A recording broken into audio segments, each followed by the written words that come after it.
Eh? I can stay here, sir? Alright. No. So what she gonna break and then, because then I would have to move. Yeah. Okay. Alright, you can stay there. So stay here, sir. Alright. So when you finish your handbook, you just come to this side. All right. Hold on.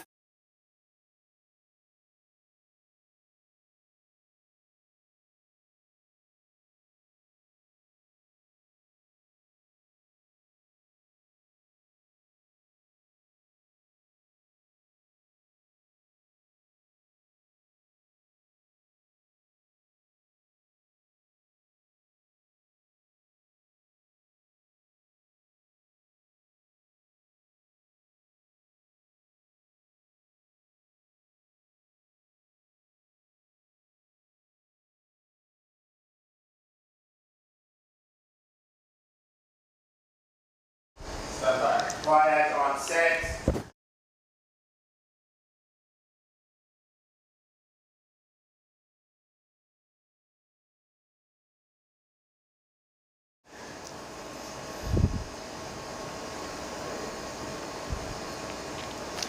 Good evening. How are you? Nice to see you again. Culinary Arts Workshop 2024. Are you as excited as I am? Yes, I know you are. This evening, we begin our Culinary Arts Workshop, which runs through to Thursday. And you are going to be loaded with a number of information. Some you would have known before, and some will be new. And we want you to enjoy the presenters as they present the information to you. And you are going to be using those information not only for the competition, but also you'll be using them at home and in the wider circle as we prepare food that everybody loves. And I know you all like to eat. But before we begin, I usually like to start off with prayer. So let us all bow our heads and we are going to be praying. Father, we want to thank you for this evening. We want to thank you for the opportunity that we all have to meet on this platform. Father, we're here to educate each other. We will learn as we go throughout these 4 days. I pray for the presenters as they would present the information that your people will learn much and they would apply to their daily lives as we continue to look at health, safety, and security of what it is that we consume and how we treat food in general. Guide our thoughts now in Jesus' name. Amen. All right. Again, welcome. I know I've seen persons from Kingston and St. Andrew. I've seen persons, I see some of you from St. Mary. I see others from the other parishes, Westmoreland. And I want you to reach out to the others. Tell them to come on board. We are ready for Workshop 2024. So the first thing I want to talk to you about is how you would go ahead and get your JCDC ID that's the first step in when you're about to enter. So we have a guide, that's the handbook. But when you go to the JCDC site, it's www.jcdc.gov.jm. So when you would have gone to type that in, you're going to go to the right-hand corner. There's a menu option. You're going to click on that. You go down to competition. Then when you click on competition, you will see culinary. Below that, you're going to see entry form and handbook. Now, the first thing that you're going to be doing, you're going to click on the entry form. From the entry form, you're going to go down and you will see where you need to generate a JCDC ID. Now, what you're going to be doing, all the information that they ask, you're going to input those information before you can get that ID, and hence you will move right ahead into the handbook to look at the categories. Now your ID should start with the JCDC and is an IR number. That's individually entry. So with the culinary arts competition, it's individually entered. We have the team challenge, which we'll talk about a little later. It's 3 persons, but 1 person can enter on the entry form the category team challenge, and then we know it's 3 persons, they will be doing that particular category. Are you with me? Yes, I see. Any questions? Good. So you're going to go, as we finish this workshop, some persons would have gotten their ID numbers already. So if you, last year or the year before, you got an ID number, that's the same one that you're going to be using. So if you're 110 and you still want to enter, that's the same number you're going to be using. That's for our culinary arts ID number. Clear, everybody? Are you with me? All right, good. Now, after you've done the ID, then you're going to go right into the handbook and you are going to be reading those categories and to see which of them you think you want to enter. Now, I should caution you. I want you to be medaled. I don't want you to get only certificate.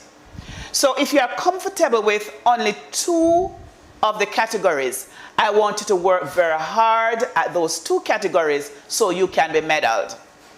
Rather than you're going to do all 10 or all 5 and you get only certificates.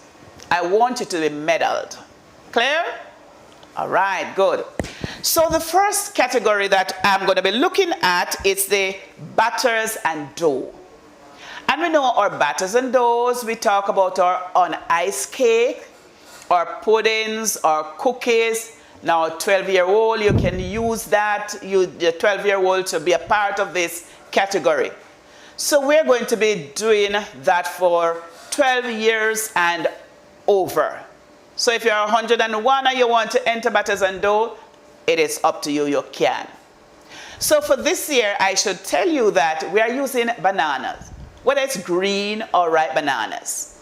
So think outside the box. What is it that I can do? They can only boil bananas or maybe do banana bread. What else can I do with it? Banana wine. But what else can I do with it? So you're going to be putting on your thinking cap. So you're going to think outside the box to see what else you can do with the green or the ripe banana or any part of the banana that is edible.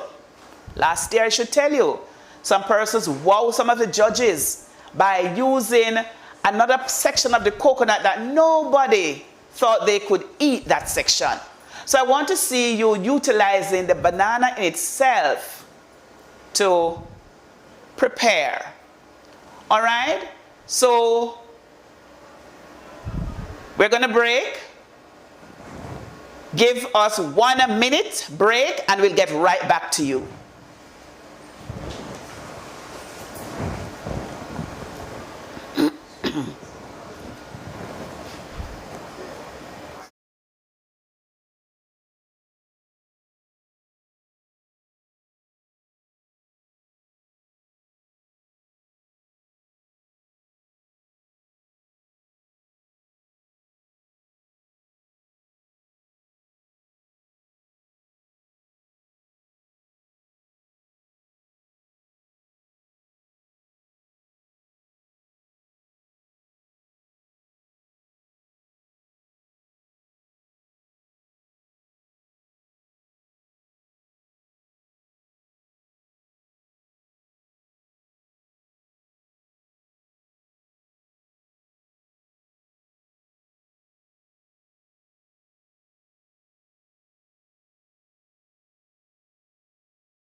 All right, I'm really sorry for that break in transmission, but we are back online.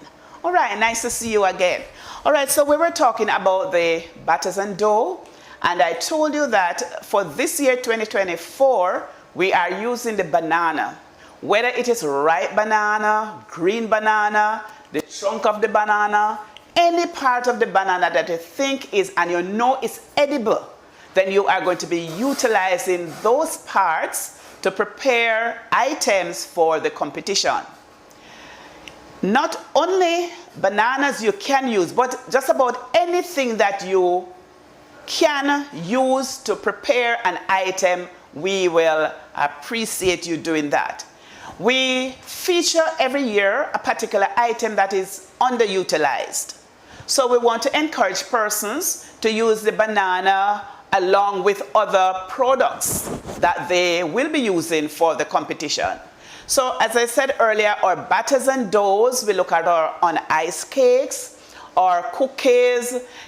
You know, you get the 12-year-old involved, and if your grandparents is 101 or 102, and they want to do some batters and dough, they can go right ahead. So that's for batters and doughs. Now the second category is our wedding and celebration cake. Now this category is done live. It is for persons with recognized training. So our chefs, our instructors, those persons who can master the art of fondant and gum paste work. This is for them. So I don't want persons to come with an already finished buttercream iced cake. No. Last year somebody did that. And if they would have gone to the handbook and they would have read, they would see where it asks for particular task to be done in a given time. It's an hour and a half, and there are some specific tasks that you must do. Or brushwork embroidery is one, or string work. It's a fondant work that you have to do. Marbling is another one. So when you read through the handbook, you look at stenciling, you look at the handbook, and it asks you to do that in 1 hour and a half. So that's for wedding and celebration cakes. Now you go to traditional Jamaican dishes. Now what can you do with traditional? I mean, the drops, the gizzarda, the rundown, the ackee and saltfish, it's the same old same. But then what you do with it and how you present it makes the difference. So you can do maybe a nice mackerel rundown, but then you look at a coconut husk and you shape that out into a bowl, and you have somebody varnish that and, you know, let it be so attractive, and then you're going to serve your rundown in that. So you could probably, mackerel rundown, you could add for interest, maybe some crunch element. You put some nuts in there or something that you know will marry or will enhance that particular product. All right? So that's for the traditional. So we look at our drops, we look at our gizzardas, we look at our bust me jaw, we look at the jackass can. And I know some persons don't know what asham is. Do you know? Tell me. Anybody? I'm talking the younger generation now, you know. I'm not talking the older folks. The younger ones. Do you know asham? Because I have not seen asham in years. You have the peanut asham, you have the corn asham. Come on.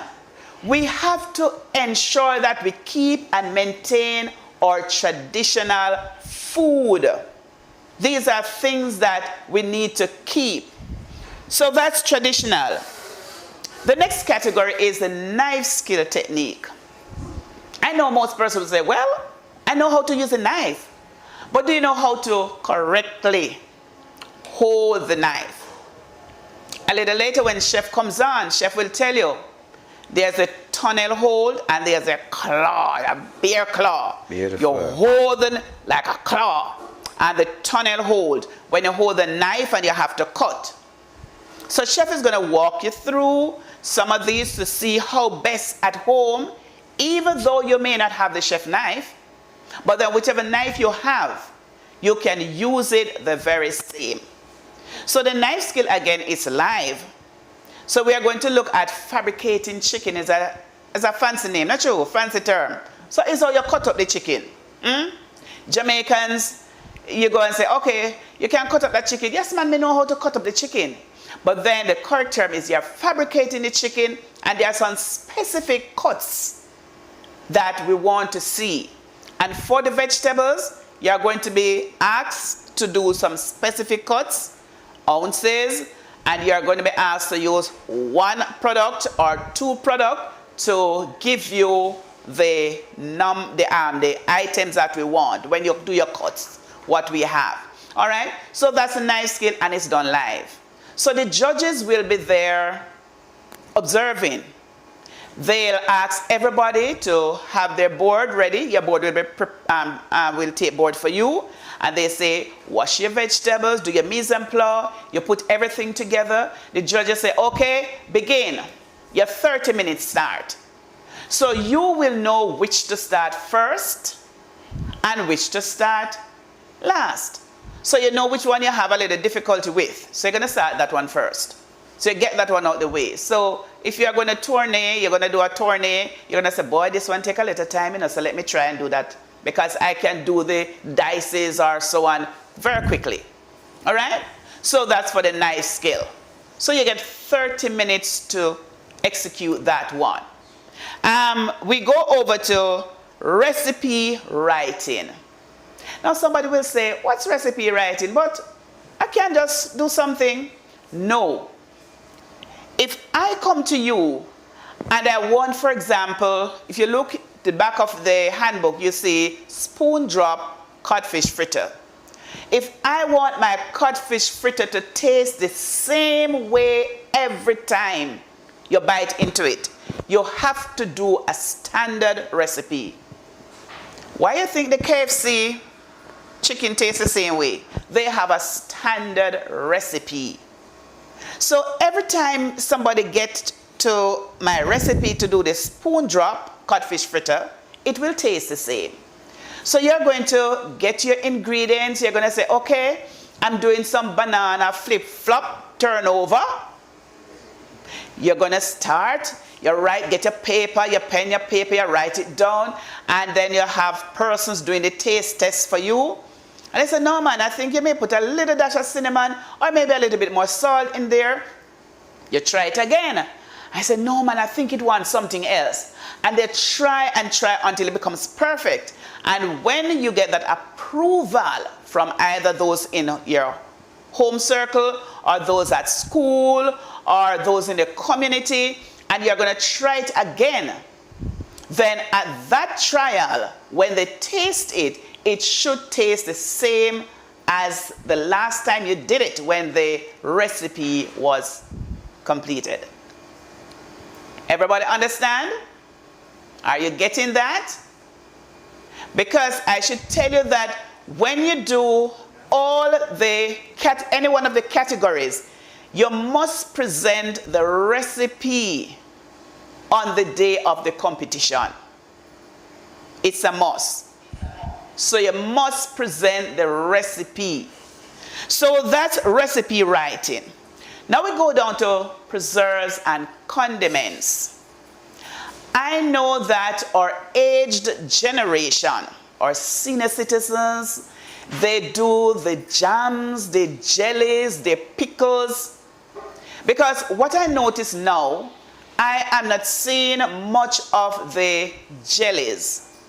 I see jams, I see some pickles, but nobody is doing the jelly. The jelly is a little technical because it's the extractive. When you boil that fruit or vegetable, whatever it is that you are using, you extract the flavor and then you're going to use that with your sugar to get the jelly and it's going to be clear. Now the jam, it's more clouded because you have the fruits in there. So sometimes you'll have pieces of fruits that you bite onto. So the preserves and condiment, you have to know how much sugar to use, how much vinegar to use, so your product will be able to stay on the shelf for a while. If you don't have enough preservative in there, it's going to go bad. So you need to know how much of the products to put into your final jam or the preserve. So you can do some pickles. I hardly see anybody doing pickles anymore. That's a skill. So your vegetables, and with your vinaigrette, you do a nice vinaigrette and you pour over your vegetable. You do a lovely pickle. Nobody's doing that. It's so convenient to go buy pepper sauce. Nobody wants to do pickle anymore. So we want to see some of that coming back on stream. All right? Then we have the wines and the liqueur. Now I should tell you, wine is wine, liqueur is liqueur. What makes the difference? Now the liqueur is alcohol, it's rum that you flavor. So if you have some rum and you're going to have some pineapples to put with the rum, you're going to have pineapple liqueur. So if you have the rum and you're going to put some thinking to it, it's going to be thinking to a liqueur. Am I giving us some ideas? The wine, you're going to use the same fruit with your sugar, your yeast, your raisins, and you are going to generate that alcohol. That's how you're going to generate the alcohol with the yeast.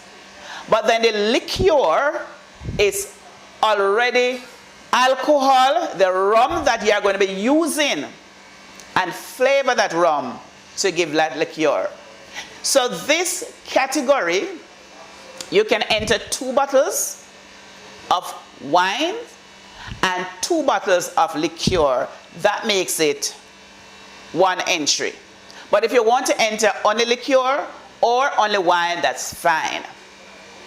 But then the stipulation for the bottles and for the jars with the jellies and so on, you will see what jars we are talking about, what we want you to use. We don't want you to give a liter. No.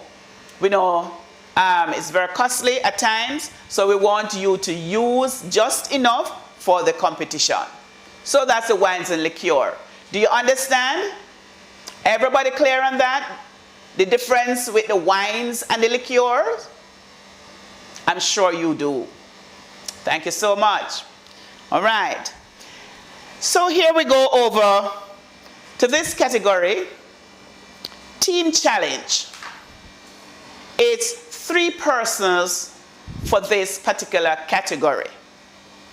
So 1 person is going to be doing the vegetable cuts. So they'll fabricate the chicken, do the vegetable cuts. The other person is going to take pieces of the fabricated meat and some of the vegetables, and they are going to be preparing an entree, and there's going to be a common table where you will be asked to do a dessert, and then the 3rd person will do the presentation. All right? So this one is an entree, accompaniment, and for the mystery basket, you have the dessert.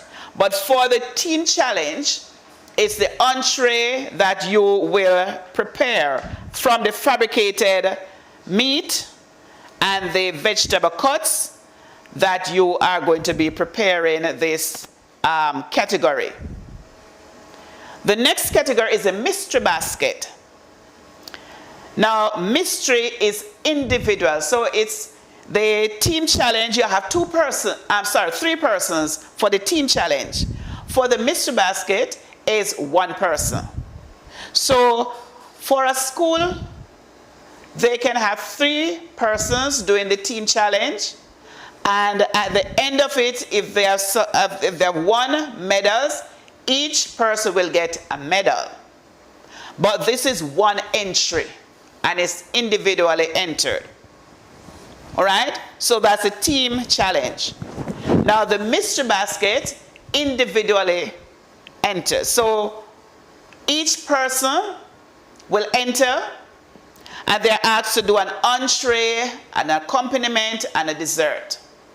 So as it states mystery, you don't know what you're getting. You may think about, once we get sponsors, you're going to say, all right, I know something from the sponsor will be there. But you don't know what you're going to be getting in your bag. And you must use them. So you're going to think outside the box. I wonder what would I be getting? So once the judges have you collect your bags or your basket, then you're going to open, you see what is there. Now we will provide you with a sheet of paper for you to just write what it is that you're going to be doing. All right? Just tell us what it is that you're thinking of doing, and then you're going to go to the common table, and there will be salt, there will be some other spices, other things that you probably would want to use to enhance your dish. Now, if somebody wants to take a particular herb or seasoning, you can, but you cannot take anything that is major to be used. So that's for the mystery basket. All right? So it's an hour and a half you're getting to complete this task. So you have to take your apron, your hat, you take your utensils, your cutlery, and a little later when chef gets into the whole HACCP training, then you will see how to transport your high protein, all the other elements that you will be taken to the competition zone, because you'll have to transport your vegetables, all the items you will have to take. All right? The other category we have is the pan chicken. Anybody love to jerk chicken? Last year, I know that some persons, it was the first, they had a ball. It was so good last year. And I'm hoping that we'll have more persons, young persons coming on board. Because you think, a lot of persons would think that, oh, the jerk is a man thing. Or the jerk is a man on the street side with a jerk pan. I want to bring this to you to say that you can do your own jerk on the day of the competition. So this is individual. So with the jerk, what you're going to be doing, because we're using banana this year, so there's a catch to this jerk. It's not only the chicken you're going to jerk. All right? So we ask you to prepare for us 2 side dishes, and you're going to be doing 2 sauces. So for the jerk, you're going to have 2 side dishes and a sauce for this particular category. This is the pan chicken category. So right then and there, you're going to think outside the box. What can I do? I'm using banana. I want to use banana to do 2 side dishes, and we're going to do a sauce. So don't tell me that you can't use banana to do the side dish. Come on. And don't tell me you can't use banana to do the sauce. Remember, you have all parts of the banana that you can use. Think about those parts that you can use and utilize them well in this part of the competition, the jerk. And I'm sure that most Jamaicans, if not all, they love the jerk. You pass on the street side and you smell and say, oh my gosh, I want some of that. And when you look, you see one man over there, his line is so long. What makes the difference? You have to put that extra touch on your jerk chicken. All right? And I must hasten to say that as soon as we learn, or as soon as we sign off with sponsors, we'll let you know. But for now, I can tell you that Excelsior is on board. But as soon as we have signed off with the others, then you will be aware of that. The parishes will get the information, and then you will know, yes, I can work with this, and I can put this in because of the sponsor. Last year we have the sponsors, they were on board. They watched as persons would have used their products in preparing, especially the mystery basket. They watched them as they worked their way through the mystery basket to have the products ready for the judges to taste. All right? Are you understanding thus far? Are we there? Understanding the handbook? Any question, any comments? All right. I see your understanding. Very good. Very good. All right. Now there's a special category that we have to make mention of. Last year, it was the first we were doing this. We call it JCDC 60th Bliss of Yesteryear. Who know thinking too? Who know Mommy Apple? Well, I know the Nesberry. Everybody know the Nesberry, you know. Everybody know that. But I went to a particular school and I asked a question about the Mommy Apple. And even one or two of the teachers did not know the Mommy Apple. So we know that we don't get the Mommy Apple right across Jamaica. So some of the parishes do have Mommy Apple. Like we go down into St. Mary, and I know some parts of Hanover may have that. And I know in St. Andrew here, I see some of it. So what this category, what you are going to be doing, you are going to be doing an entree or a main course, main meat there, a dessert, and a signature non-alcoholic beverage. So it will be quite interesting to see how much you can come up with that. Now last year, persons did not, I'm not sure if they didn't understand, but what some persons did was to just do a drink. Say for example, a Nesberry punch and put it on the special category. No. The special category must have all three elements. So it's the entree, the dessert, and the signature non-alcoholic beverage. So you must have all three. Each one of these items that are listed, you will be awarded, whatever it is, you will be given a medal, a certificate. But overall, the person who come out with the best, all three together, you know that person will get their trophy. Bliss of Yesteryear. So I don't want persons to misunderstand this category. It was misunderstood last year because some persons did only one aspect of it. They didn't do all three areas. They did only one, and I wanted to do all three for you to be in line of getting a trophy to say that JCDC 60th Bliss of Yesteryear. Now, teachers, I'm imploring you, allow your students to learn what it is that we are offering, where we are coming from. Many students, they don't know our traditional items. The question was posed to some students, do you know dukuno? No, they don't know what it is. And we have to see where we are coming from.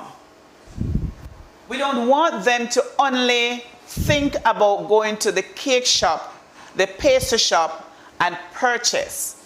We want them to learn how to do these things from scratch and to pass the legacy on. We just finished Reggae Month. And the Bob Marley music, to see where it's coming from, to see where it is now, and to see the movie coming out of all of the legacy.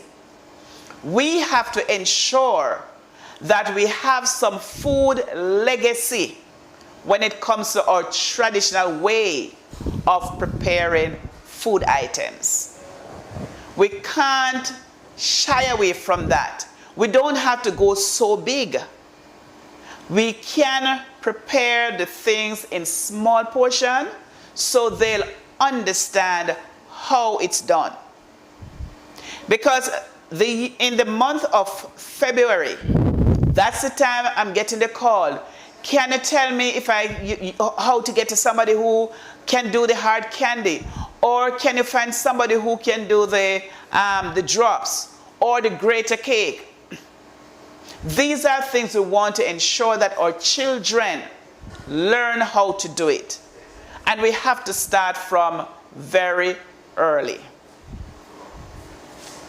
Everybody understand? Are you clear on that? Good. All right.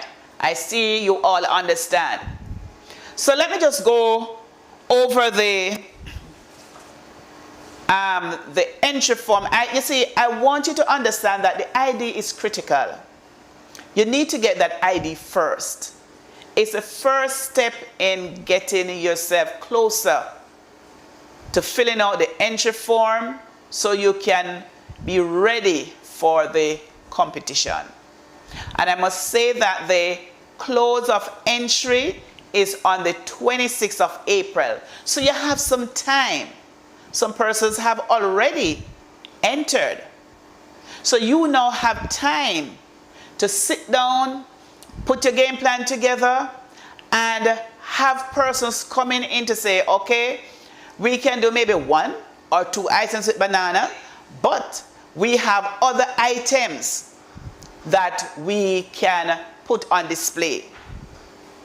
Senior citizens, I know my senior citizens group from West Kings House Road, I know they should be on.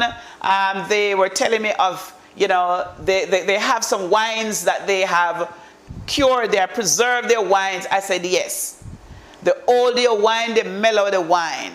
So they are going to ensure that their wines are clarified, meaning it's clear. When you hold the bottle, now you should hold your bottle up to put it and ensure that there's no sediment and you can see right through. No matter what wine it is, you should be able to see clear through that bottle of wine. So you're going to be putting all those items together and see which of them you feel more comfortable with. You say, okay, I think this one will give me a gold. So persons who want to enter wines for the competition in May, if you are going to start from scratch, you will not have a wine to enter. It will be too young. But if you would have had wines from maybe last year, the year before, and you have that in your bottles, stored in somewhere in a dark cellar, then you can take those out, you can strain those, and you can have them ready for competition. So remember, your wine takes 8 months to a year for you to get a full taste of the wine. But the older the wine, the mellower the wine, so you are going to have that wine staying with you for maybe over a year. If you start now for next year, you will have a good full-bodied wine. So the entry form again. ID, you're going to go to www.jcdc.gov.jm. You're going to click onto the right-hand corner where you see menu. Go down to competition. Then you go to culinary. Click onto culinary. You're going to see the handbook and the entry form. Click onto the entry form. Scroll down. You're going to put in all the information they ask.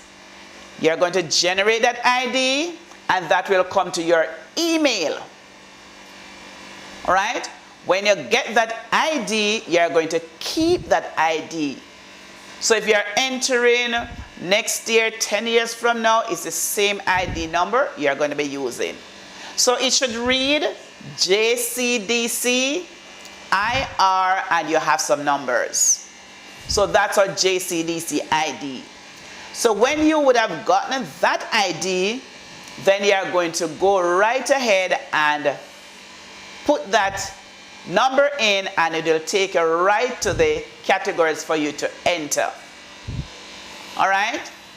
So for persons who want to enter more than one category.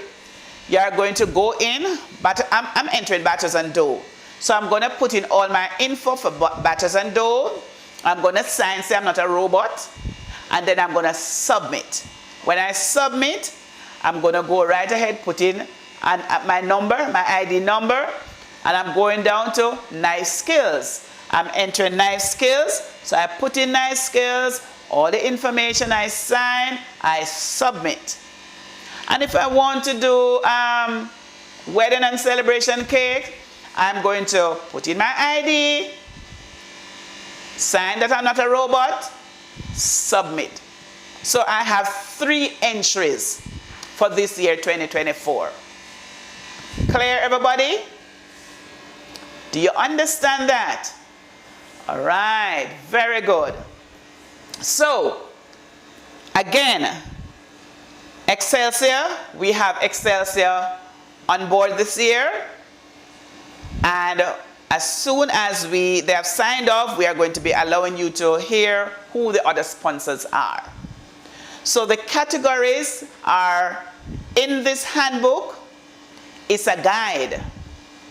So for this year, we are using bananas, whether it's green, ripe, or any part of the banana that you think you can use to prepare a dish, you are going to use it. And you can use anything else apart from banana.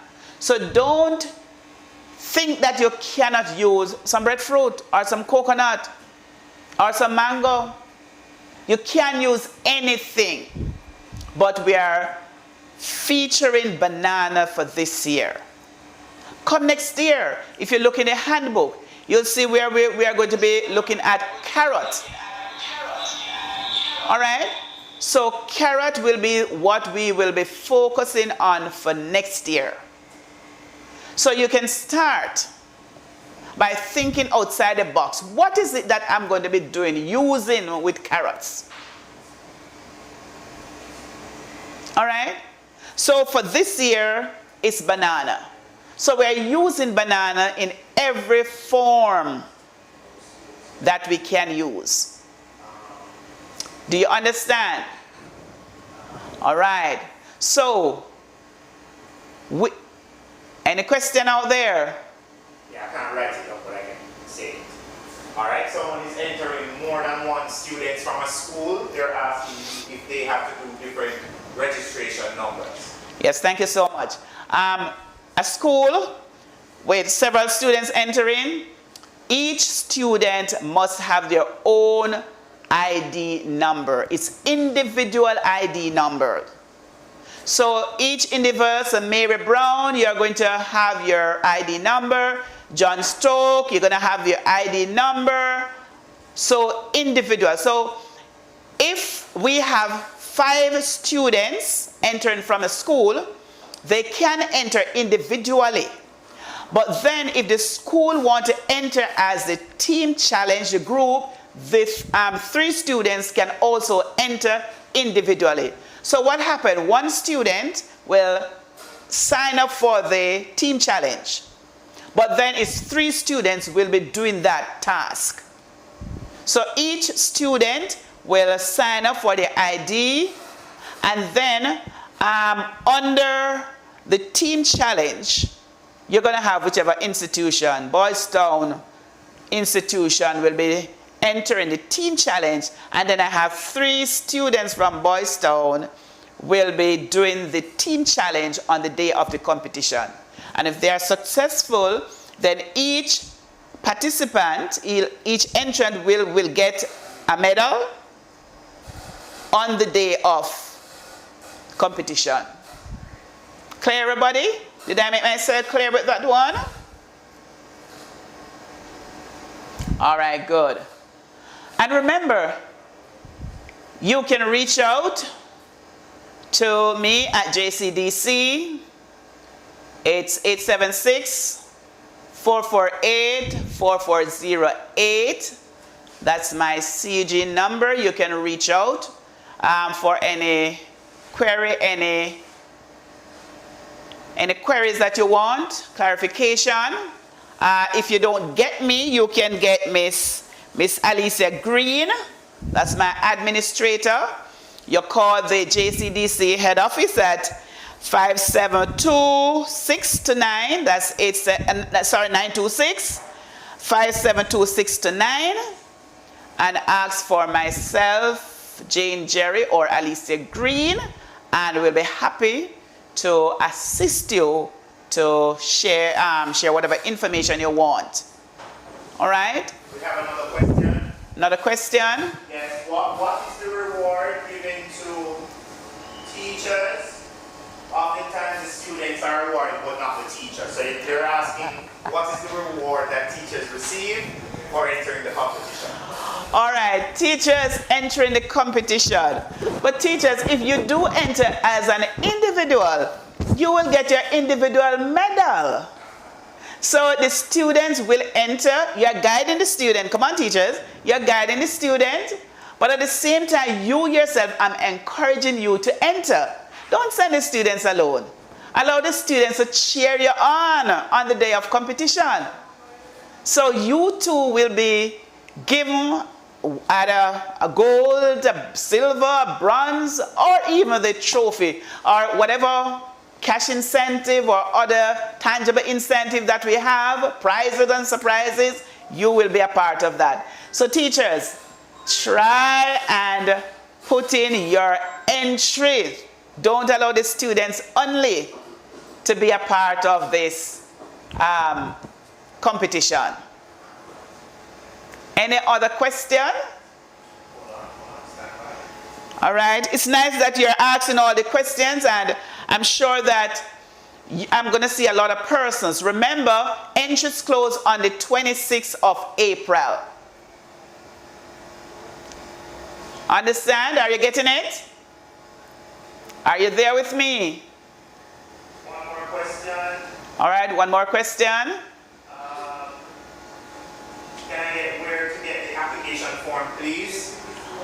All right, the application form is the www.jcdc.gov.jm. When you click onto the JCDC website, there's a menu bar. Click onto the menu, go down to competition, then you go down to culinary.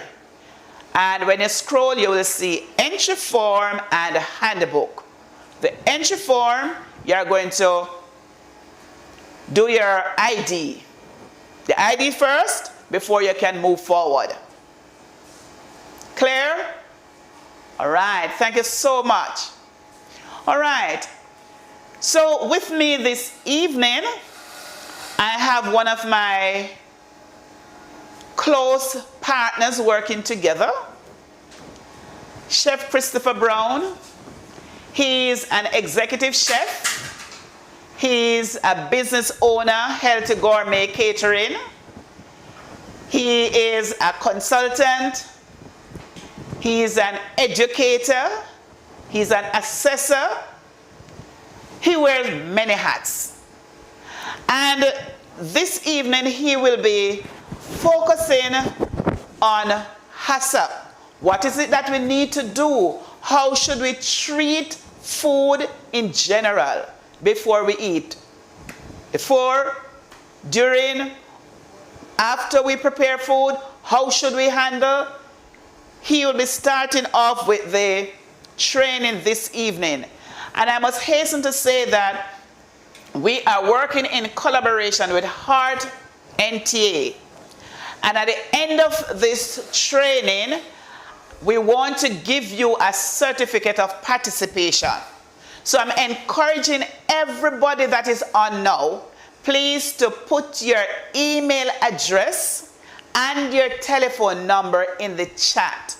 We need to see you doing that. You need to do that.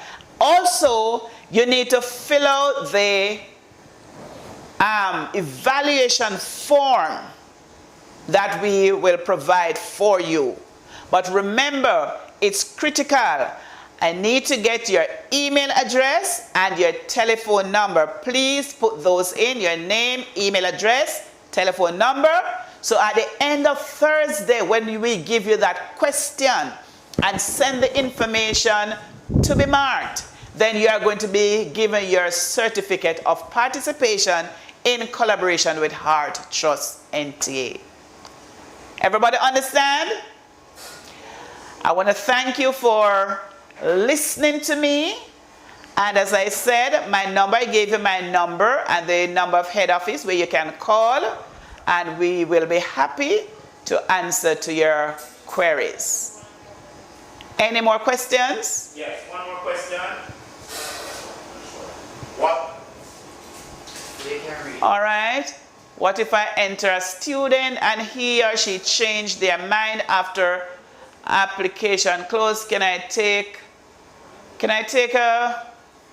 Okay, if you enter a student, all right, if you enter a student and that individual student changes their mind and you want to use another student, yes, you can. What you have to do is to indicate, let me know that the item, say Mary Brown is doing banana pudding and John Stokes got sick. So Mary Brown is doing it instead of John Stokes. So you're going to call me and let me know that this individual is now in rather than John Stokes. All right? Clear on that? Thank you so much. So today with me, I have Chef Christopher Brown, and he will be walking us through the HACCP training. So let me see you put your hands together. Give me all those emojis. Put your hands together as we welcome Chef Christopher Brown. He's no stranger to us. He's no stranger to this kitchen. He's no stranger to workshop. Last year, you remember him as we were out in the field as we did that workshop last year. So, Chef Brown, thank you for coming, and we are happy to have you presenting to our participants in Zoomland. All right, thank you, Miss Jerry. It's a pleasure as usual. Let me say good afternoon to everyone online. So I'm in the Zoom chat, right? I'm seeing 73 individuals, well, rather 74 devices online, right? So a pleasant afternoon to everyone. As Miss Jerry had said, all right, let me see, my hat is tall enough, so forgive me. I'm going to put this one over on this side. That way I don't bounce on anything. We're going to be talking about HACCP and safety and all of that, right? Beautiful. So the aim, apart from just entering the competition, we want to ensure that the items that you are preparing, you're doing so in a manner that is it's safe for us to consume, and it's safe for you as well, right? And that you understand the importance of the principles that we put in place when we are preparing food, right? So we'll be going through HACCP. We'll be going in depth as we look at the principles of HACCP, contamination, how we transport our items and stuff like that. As we progress, even for tomorrow, don't miss tomorrow, because we're going to go deeper into how we calibrate our thermometers, showing you some practical examples of how we store items when we prepare them, all right? So I'm going to go right ahead, and I'm gonna, all right, can you bring up on screen for me? All right. Right. Not yet. All right. There we go. There we go. All right. Could you just click the presentation mode? Just expand it for me. Yeah.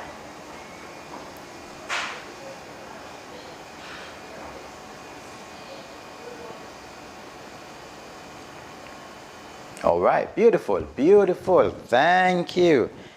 So let me tell you, the team here is working assiduously, right? You want to see what's going on behind the scenes, right? We want to ensure that you have the information at your disposal, all right? So HACCP, right? We're going to look at HACCP. Before we get into the HACCP, I want to ask, so we're going to have some good fun this evening as I ask you some questions. I'll be looking in the chat. I ensure that I join the Zoom room, right, so I can see the questions as you post them, because we're going to have dialogue this evening, right? Because after all, when we talk about safety and sanitation and stuff like that, it has to be something that's two-way, all right? So let's start here. What are some of the standard kitchen guidelines, right, for all team members or for all of us who want to enter the competition, right? So our aim is to maintain proper sanitation procedures. And as we say, we're going to look at how we dive deeply into maintaining those procedures. Exciting stuff, right? I'm all excited, right? How we prevent contaminations.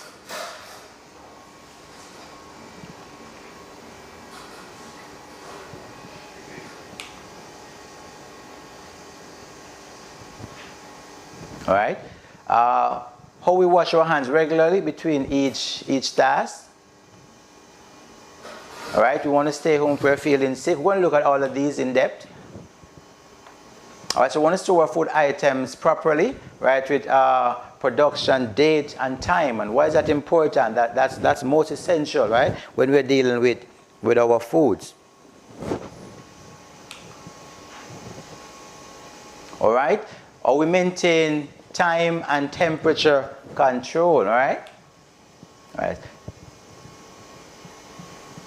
Proper dress code. For the competition, you're required to have on your proper gear, right? Because naturally you're working in an environment where you're dealing with food. If you're doing the Mr. Basket, you're working with open flame, so you want to make sure that you're properly attired. You might be standing up for a little while, so you want to ensure that you have the proper foot gear as well. So all these are important. So we're going to dive into these.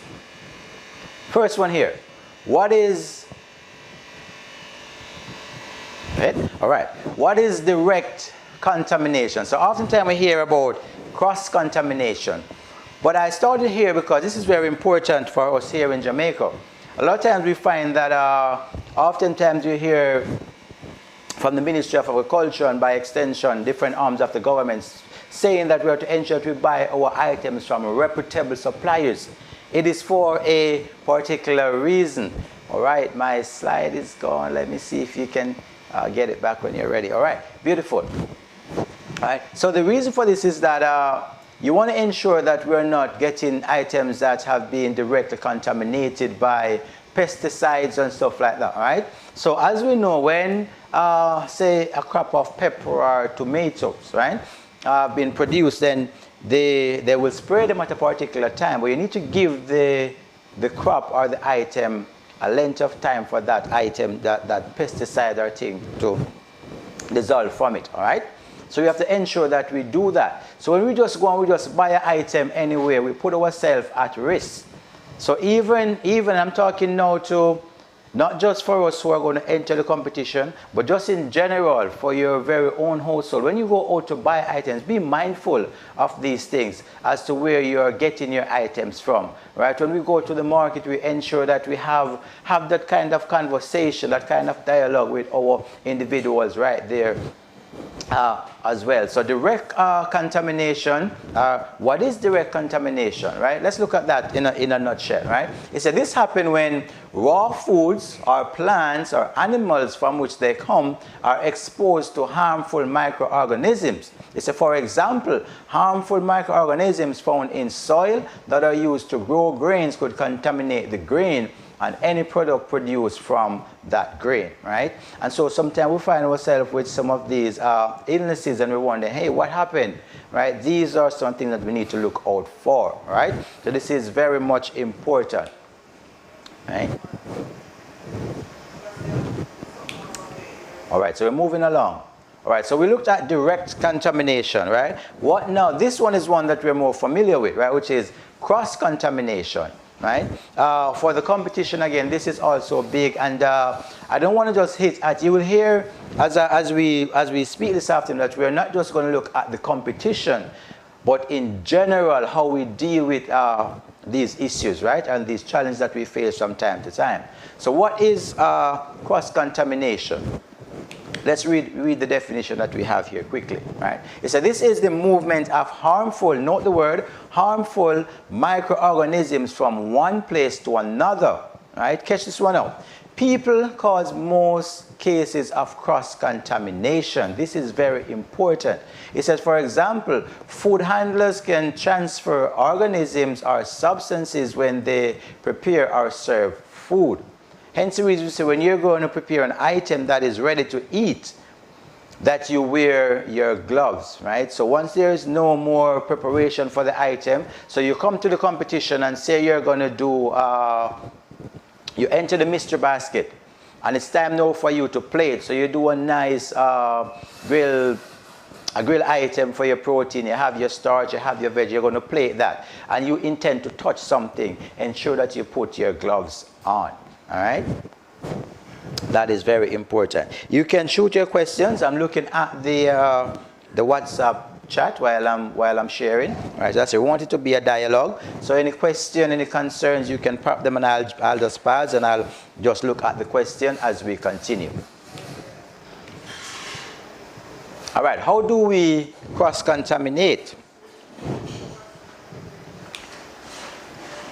It says if you touch the walk-in refrigerator, right, or the cooler, right, or a door handle, or as much even as the fridge, right, you can cause cross-contamination, right? Let's read along. It's a door handle or a pen or a telephone, and then make a sandwich, right? This can cause cross-contamination. By extension, not just a sandwich, any particular food item, all right? Cross-contamination is using the same knife, catch this, very important, is using the same knife to cut both chicken and rolls, right, or bread or anything like that, right? It says if raw chicken is stored in the refrigerator above your lettuce or any other ready-to-eat item, this is very important. So we're going to learn some terminologies, right? So when we say RTE, it means ready to eat, right? RTC, ready to cook, right? So it's stored above your RTE item. So any item that it requires no further preparation, right? You can cause cross-contamination, right? So the chicken juice or the juice of any item that is uncooked, drips on that, then we can cross-contaminate the item. There's a particular way, and as we go through the week, what we'll do is we'll teach you how to store and stock stuff in your fridge properly. So you're coming to the competition, you want to, say you have a cooler, right, and you want to be able to, you want to store items, then we're going to walk you through how to store your item properly, shelf by shelf. So you're in the industry. For my teachers, right, you might have a fridge there at the institution. You want to learn how to properly store those items. We're going to walk you through all of that as to what you put where and on which of the shelves. All right, let's continue. All right. Oh, will you be sending us this slide? We can make it available for sure. No challenge there. All right. All right. Let's continue. To avoid cross-contamination, right? We want to properly, well, let me stick a pin. Now, because we're going to give you the slide, we want you to be here with us, right? Yeah, we want you to be here with us, right, for the duration, for the remaining days, straight up until Thursday, right? All right, let's continue. To avoid cross-contamination, it's a properly stored raw food below ready-to-eat food, right? So we'd put our chicken below the lettuce or any other item that requires cooking, right? So that's it. When we go deeper into temperatures, we'll find out, we'll find out more about what we're saying here, right? All right, so we're going to hold a pin right there. We're going to take a small break, right? The last bullet point here is never mix ready to eat food. We're going to break right here and we'll come right back to you. Don't go too far.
All right.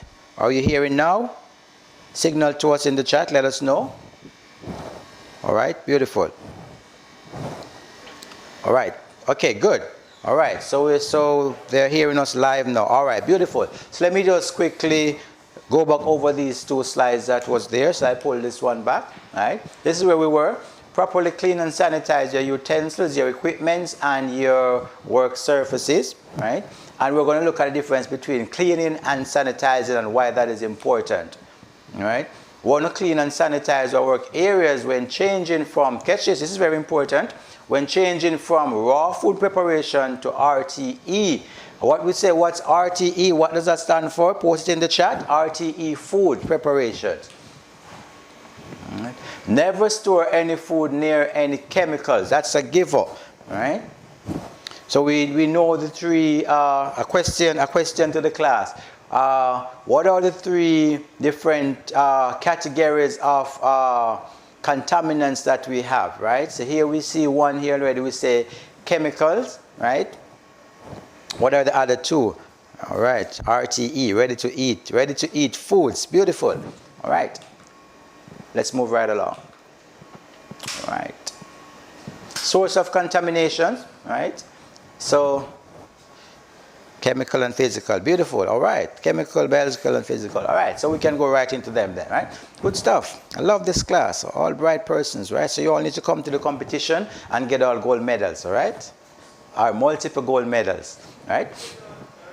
So our biological contaminants, right, caused by disease causing microorganisms such as bacteria, molds, yeast, viruses, and fungi. And we'll look at these more in depth tomorrow. We're going to dive deep into these biological contaminants, right?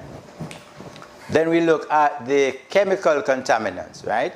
These are caused by chemical substances, especially cleaning agents, pesticides, and toxic metals. And let me tell you, a lot of time we find that and so what the aim of this stuff is not just to give you the theoretical information, but to give you some practical examples. As a chef, I've been in the industry for quite a while, over 2 decades now.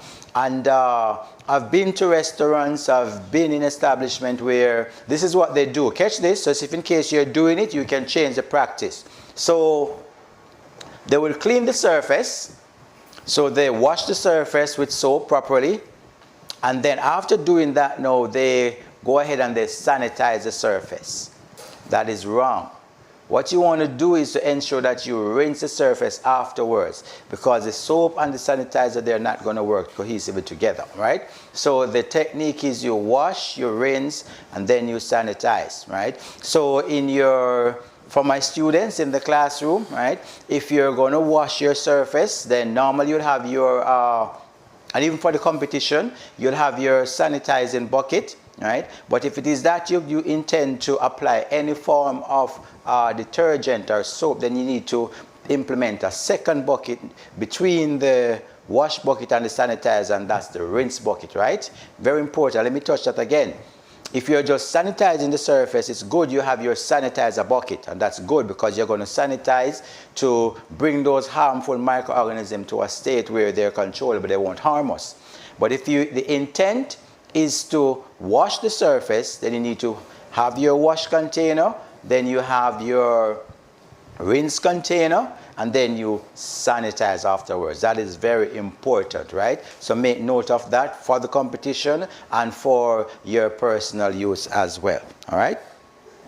Let's continue.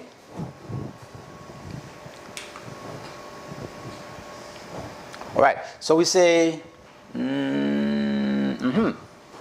caused by pesticides such as glass strips. All right. Physical contaminants, right? So these are caused by pesticides such as glass strip, metals, shaving, bits of wood. So anything pretty much that you can see, right, can contaminate our foods. And I want to touch on this one because oftentimes, again, what I've seen in the industry is that I see plates with a little chip on there. I see glass chips on there. Once you have these, you want to take them out of operation, right? Because you never know when these things can chip away again and contaminate something, right? I've seen quite a bit as a chef, and we want to eliminate all of those. When we go into HACCP and we speak about control points, then we'll understand the importance of these, right? Let's move it right along. All right, what is sanitation?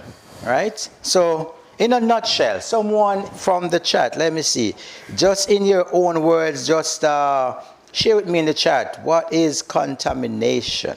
All right, let's look at this one. Wait, let me bring up the chat. All right. What is sanitation? Not contamination. We look at that already. What is sanitation? Come, I'm looking at the chat. Looking at the chat. All right. What is sanitation? Come talk to me. All right. I'll give you about 20 seconds. It doesn't have to give a paragraph. Just use 5 to 6, 7 words and just say what you think sanitation is. All right. I'm still looking.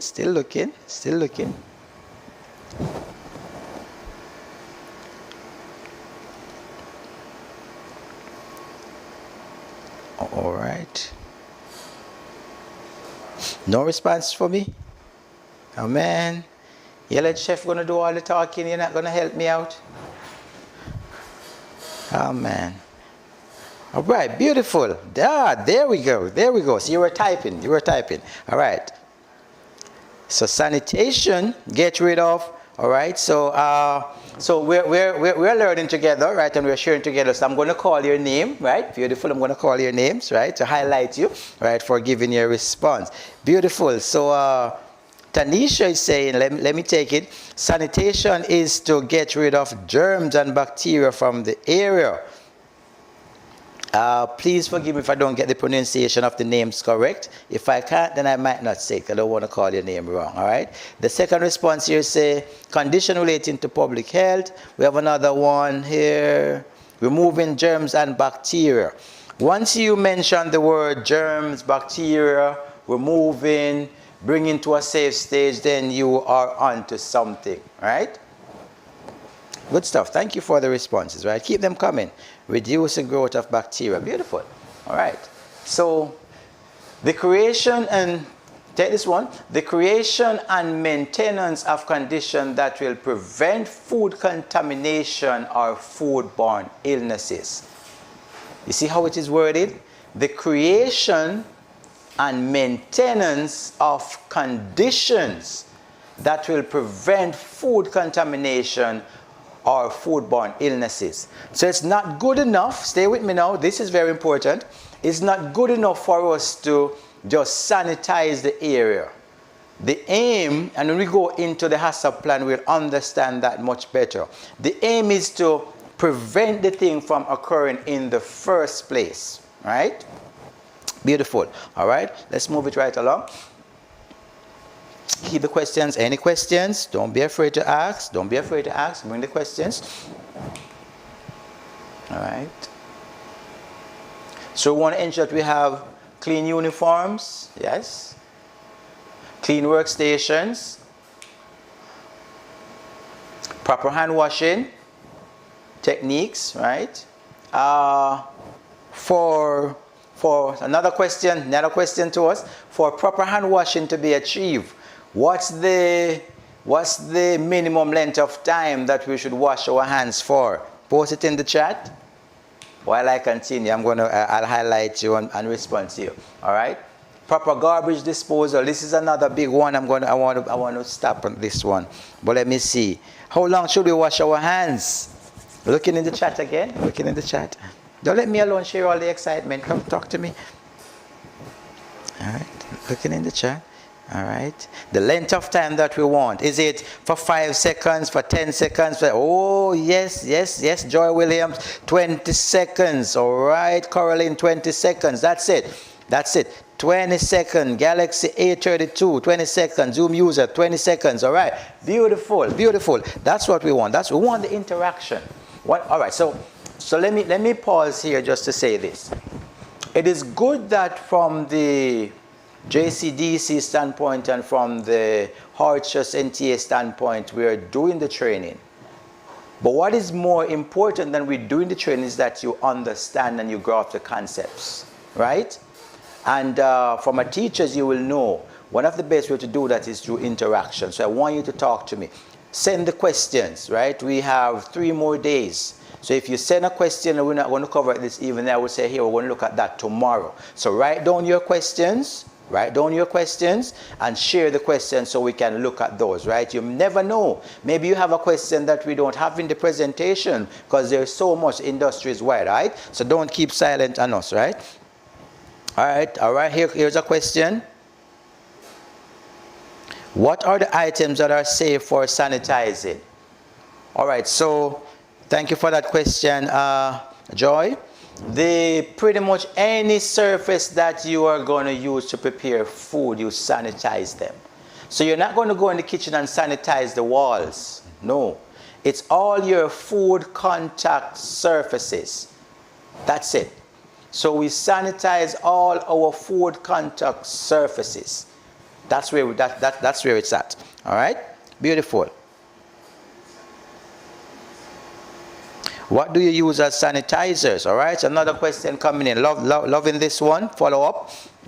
So there are prescribed sanitizers out there. Different companies carry different types of sanitizers. But what we recommend. So let me respond to you in 2 ways.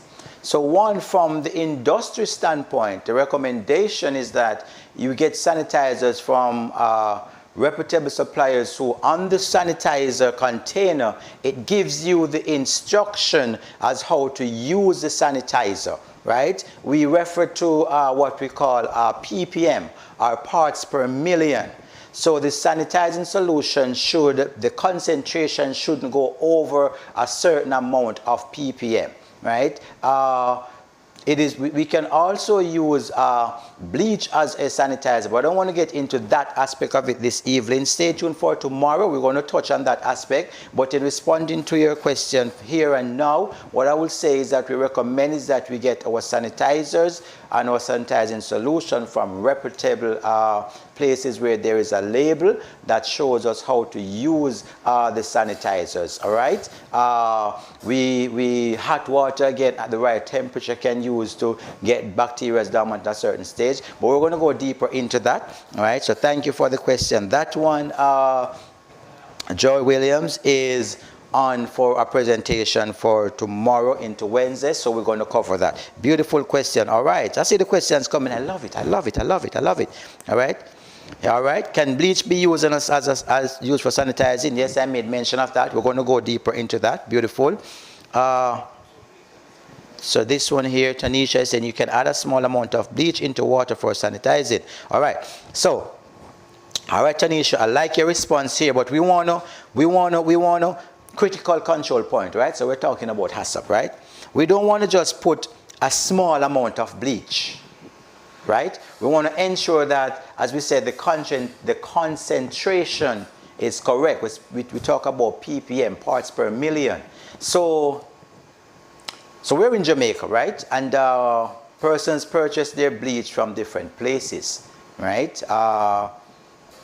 And so you'll find that not all the bleach are at the same level in terms of the amount of chlorine and stuff like that. So we don't want to just put, say, a cork full to a gallon and stuff like that, right?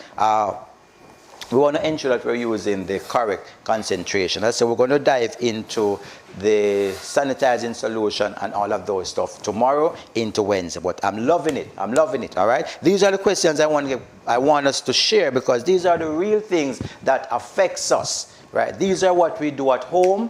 These are what we do sometime in our workplaces. These are what we do sometime in our classrooms. And we want to understand the proper way to do it. After all, we're building Culinary and Brand Jamaica, all right? So keep the questions coming. You're most welcome, Joy Williams. Keep the questions coming. I'm going to keep running the PowerPoint until I see some more questions pop in the chat. And I will tell you this, the more questions you ask, the faster we go through the presentation, because what you're asking, a lot of them are in the presentation, all right? So we learn like that. All right, good stuff, loving it.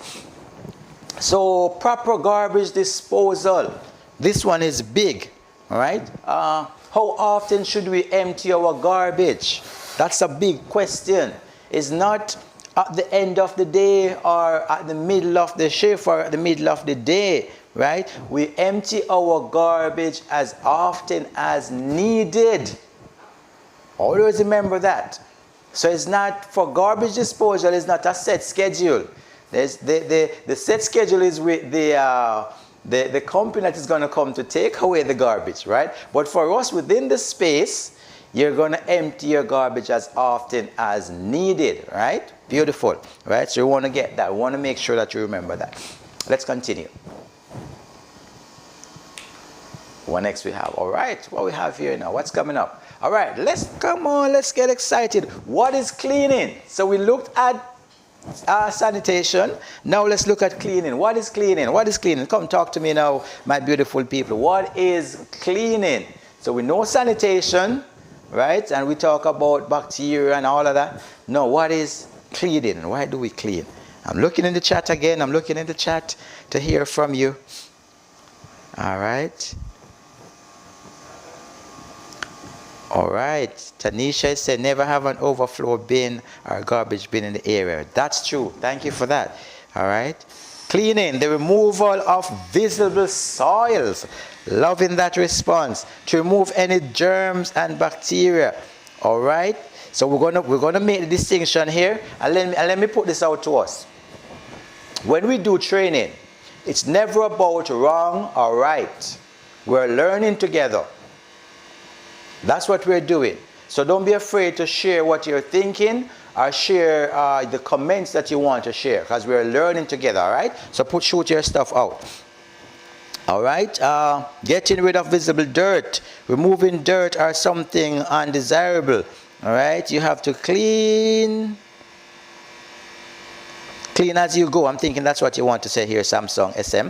All right, removal of germ, dirt, and other impurities, right? I like that. So when we say we're cleaning, we clean, as we said, to remove the dirt and the soil to make it sparkle. But that doesn't do what the sanitation or the sanitizer is going to do, right? So let's make that distinction. So if you clean the surface, you still need to sanitize it afterward, right? That is key to remember. Let's do some reading. It says cleaning is removing the dirt you can see on the surface. The expectation is for everything to sparkle. A sparkling clean food service operation impresses each customer. Clean all surfaces, equipment, and utensils every 4 hours, or when they become soil, or when they no longer sparkle, right? So the 4 hours is not set in stone. It says, or when they become soil. So as often as possible, right? Depending on what you're doing. So for those who are entering the competition, you might find that you might do cleaning a little more often. Depends on what you're doing, right? So you're washing your chopping boards, you're cleaning your spoons and your tongs and stuff like that. So you're cleaning. But remember, when you clean to remove the dirt and the soil, but you're not getting rid of bacteria. Right? With me? Right. Good stuff. All right, nice. Love the responses. Love the responses. Beautiful. Let's continue. What do we have next? What does it mean to sanitize, right? See, we covered this already, so now we can just breeze through this in a jiffy, right? Sanitizing is the reducing of unseen germs to on a surface to a safe level. Let's do that again. Let's read it again. Sanitizing is reducing the unseen germs on a surface to a safe level, right? Sanitize all things that come in contact with food. See the question that was asked? So we're getting the response, right? So we can breeze over this. Including utensils, cutting boards, your prep tables. So everything that comes in contact with food, we want to sanitize. Beautiful. So clean and sanitize at minimum every 4 hours, right? Or as often as is needed. Right? It's a you can sanitize with water, right? That is at least 180 degrees Fahrenheit or 82.2 degrees Celsius, right? And that's more for like a dishwashing machine, right? or use a chemical sanitizer. We say we're going to go deeper into the sanitizing solutions and stuff like that tomorrow into Wednesday, right? So you don't want to miss that. We're going to talk about the hot water, why we, the safe versus unsafe and all of those kind of stuff. Beautiful. All right, what do we have next? Looking at my chat. All right, good. There are 5 important points to remember in all of this. All right, let's go. Always use a sanitizer test strip when preparing a sanitizing solution. All right, so you might be asking, what is this sanitizer test strip? While we are covering sanitation here for the competition, as was said, we want to ensure that we present the information at the industrial level, right, or to industry standard, right? So what we do is there are some little test strips. They comes in some little tubes, right, that we use to test the amount of chlorine in the particular solution, right? That's where we talk about the ppm, or the parts per million, right? So that's the use there for the test strip. All right, let's continue. All right. Use separate cloth for food surface like a prep table and non-food surface like walls or floor, right? So if you're gonna say you in your work area, like for some of my teachers in the classroom, I've gone to high schools where I see above the work counter you have it's nicely tiled, right? So what you would do is the rag that you have in your sanitizing solution, that's not the one you're going to use to wipe those surfaces, all right? Your sanitizer rag is just for doing what it's supposed to do, all right? Beautiful. All right, so it's a keep copies of the material safety data sheets, right? We call it MSDS, right? Or each chemical used on the premises, right? Again, when we talk about the MSDS sheet, this is what gives the information to, say, when the public health personnel come to do an inspection, right? And you will show them that you have these sheets that show you how to use all the chemicals with the correct proportions and stuff like that, all right?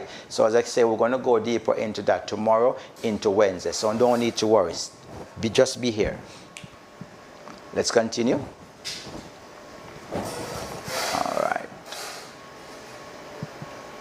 Use a designated sink system, right?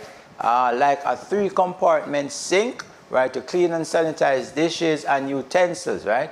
Never clean and sanitize dishes in the hand washing or food preparation sink, right? Buckets can only be emptied into the utility sink or the toilet, never in the 3-compartment sink. And I want to stick up in here and talk to us about this, right? Because I say I've been a chef for over 2 decades and I've seen quite a bit, right? And so I can give you some real life examples, right?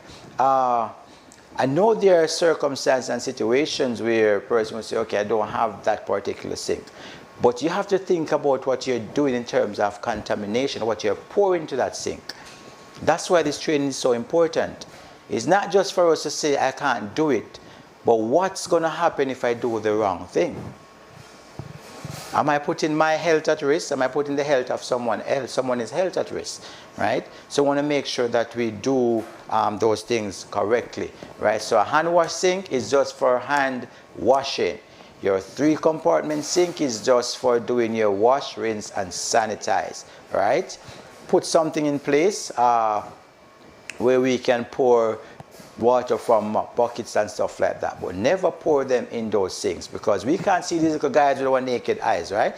And they're there and they linger, and then we contaminate something, and before long we get somebody sick, all right? We don't want to do that. All right.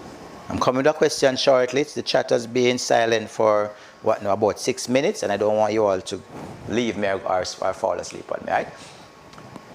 Always keep chemicals and food products separate. We kind of looked at that already, right? Naturally, we have chemicals, they're contaminants, right? And so we don't want to contaminate our food with chemicals, right? That's a giver that we want to keep those separate, right? Let's move it right along. All right. Beautiful. All right. How do we set up a 3-compartment sink, right? Should I throw a question for this one? Let's do that. All right, let's see where we're at. Let's test our knowledge base, right? How do we set up a 3-compartment sink, right? You can give a part of the response, or you can choose to give all of the response, right? I give you a few seconds to type. Wash, rinse, and sanitize. Beautiful, Tanisha. All right. Let me see someone else. All right. Wash, rinse, and sanitize. I'm looking for 2 other words here. So I get the wash, rinse, and sanitize. What else? Let's build on it.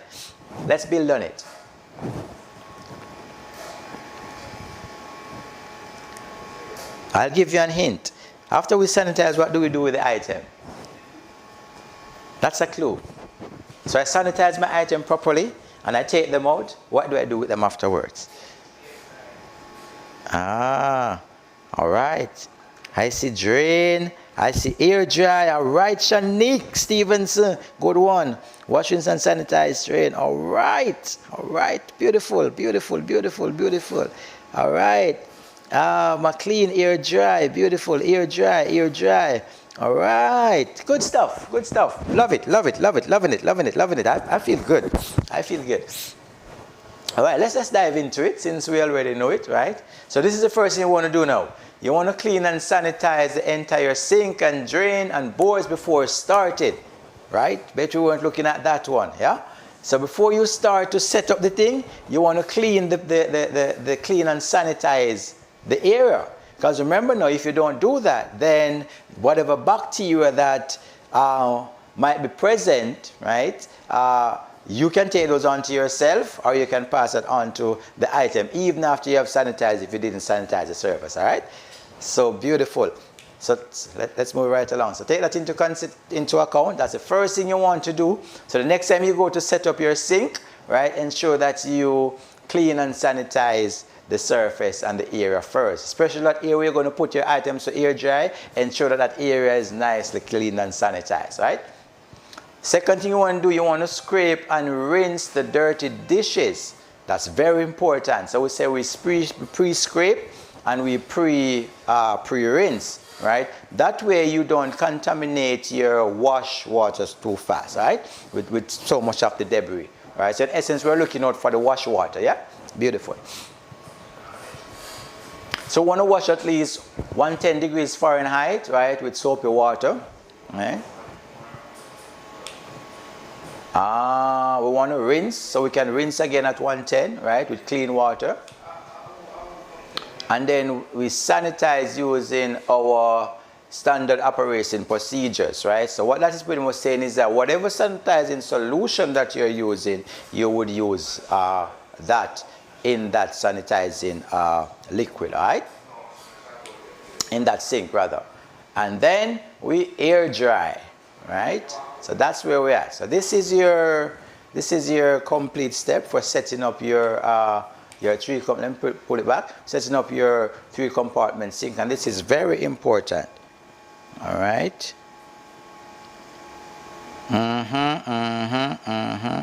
All right. Beautiful. Yes, Caroline, I see you knock it on point. Good stuff, right? So take note of this. All right. Let's continue. All right, what do we have left? All right, now let's get into the meat of the matter, right? So we would have looked at direct contamination, cross-contamination, cleaning, sanitizing, and all of that. We're going to tie that now into the principles of HACCP, right? So I'm throwing a question out now to the class. How many principles or steps are there for HACCP, all right? First question to the class while I go into this, all right? There are some guiding steps or principles that we use for the HACCP plan, all right? How many are there? Ooh, Galaxy A32 on the ball, 7. Good stuff. Loving it. So you're spot on. 7. All right. Renika correct as well, right? Denisha correct as well. Chanel correct, all right. 7, beautiful, Damien, beautiful, beautiful. 7, spot on, loving it, all right. So what is HACCP? Let's do a little reading here. Let's do a little reading, all right. HACCP, pronounced HACCP, right, is a food safety system that prevents disasters such as foodborne illnesses outbreak, right, from occurring. It says a foodborne illness occurs when you eat food and it makes you sick, right? An outbreak occurs when 2 or more people eat the same food and get the same illness. HACCP helps to prevent, catch this, very important. HACCP helps to prevent foodborne illnesses outbreak because HACCP is a proactive approach, right, of controlling every step in the flow of food. Simply state, the HACCP goal is to stop, control, and prevent problems that impact the safety of food, right? So HACCP is really this principle that goes before the danger. So it stands in the middle and say, hey, stop, no further, right? So bacteria coming, stop, no further. Contamination coming, stop, no further. That's HACCP. When you think about HACCP, that's what you're thinking about. And so in doing that now, there are some principles, there are some procedures that we need to put in place to ensure that it's effective, right? And so we're gonna look at that. Look at that now. All right, let's continue. Good stuff. All right.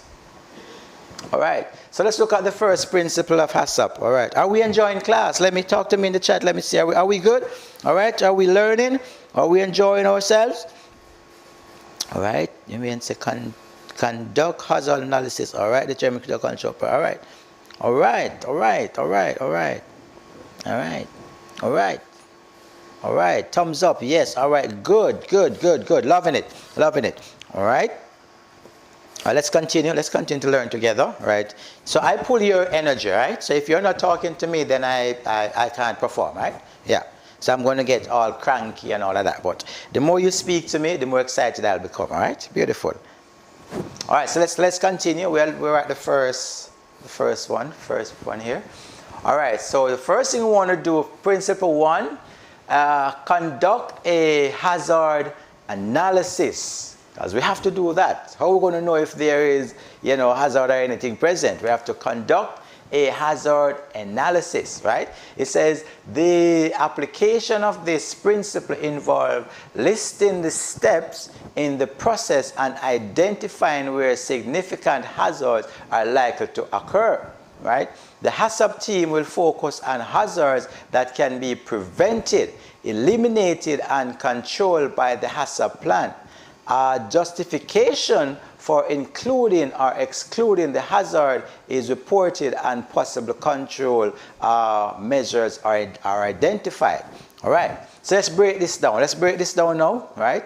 So it says the application of this principle involves listing the steps in the process and identifying where significant hazards are likely to occur. So let's bring that home now. Let's take those 2 first lines and bring that home now to the competition. So you're traveling from Montego Bay to come to Ronnie Williams for the competition. And you want to do for the mystery basket, you do a beautiful escovitch fish, or you do a nice steamed fish, or a nice roast fish, or a nice jerk fish, right? Or you want to do a nice stuffed chicken breast, right? But you need to transfer that item. So you're bringing your own fish or your own chicken, right? And you want to transfer that item from Mobay. You want to bring that to the Ronnie Williams Entertainment Center for the competition. How do you transport that item, right? So that's what we're talking about, right? Excuse me. It's important that the item remain in the correct temperature, not in the danger zone. So we can't just take the item out the fridge and say, all right, no man, I'm just driving to Kingston, right? And so you just put the item in a container and say, all right, it will be okay, it won't get too hot by the time I reach the location. That's not acceptable. What we want to do in looking back, let's go back to the slide, right? What we want to do, as it said, listing the steps, right, in the process of identifying where significant hazards are likely to occur. So if we just take the item out the fridge and put it in the container and say we're going to travel with it, there is the likelihood of a significant hazard is there already, because anything can happen while you're in transit.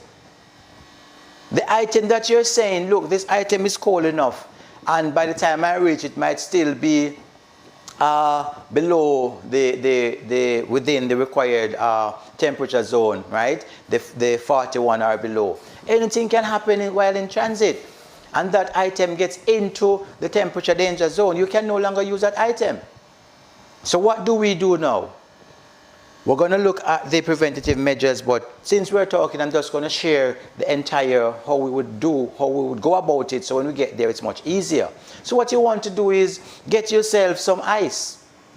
Just a bag of ice will do. You set 2 or so ice in the freezer, and what you do, you break those up, right? You don't have to go and buy party ice. You can set your own ice. You put the ice in a container and you put the item on the ice. You cover it over. You label it with the time that you're driving out. So say you're driving out at 7 a.m. You put the item in there, you cover it, 7 a.m. So you know exactly what time the item went in. That's not difficult to do. It doesn't require anything that you don't have within your home to do that, right? So that's what we're talking about. And I could give you other examples as well, but I use that one because that drives home, right? Let's continue. Let's take the second part now. Right? It says the HACCP team will focus on the hazards that can be prevented, and that's what we just looked at. Who's the HACCP team? We are the HACCP team. That's us, all of us. All of us are a part of that HACCP team because all of us are preventing these hazards from happening.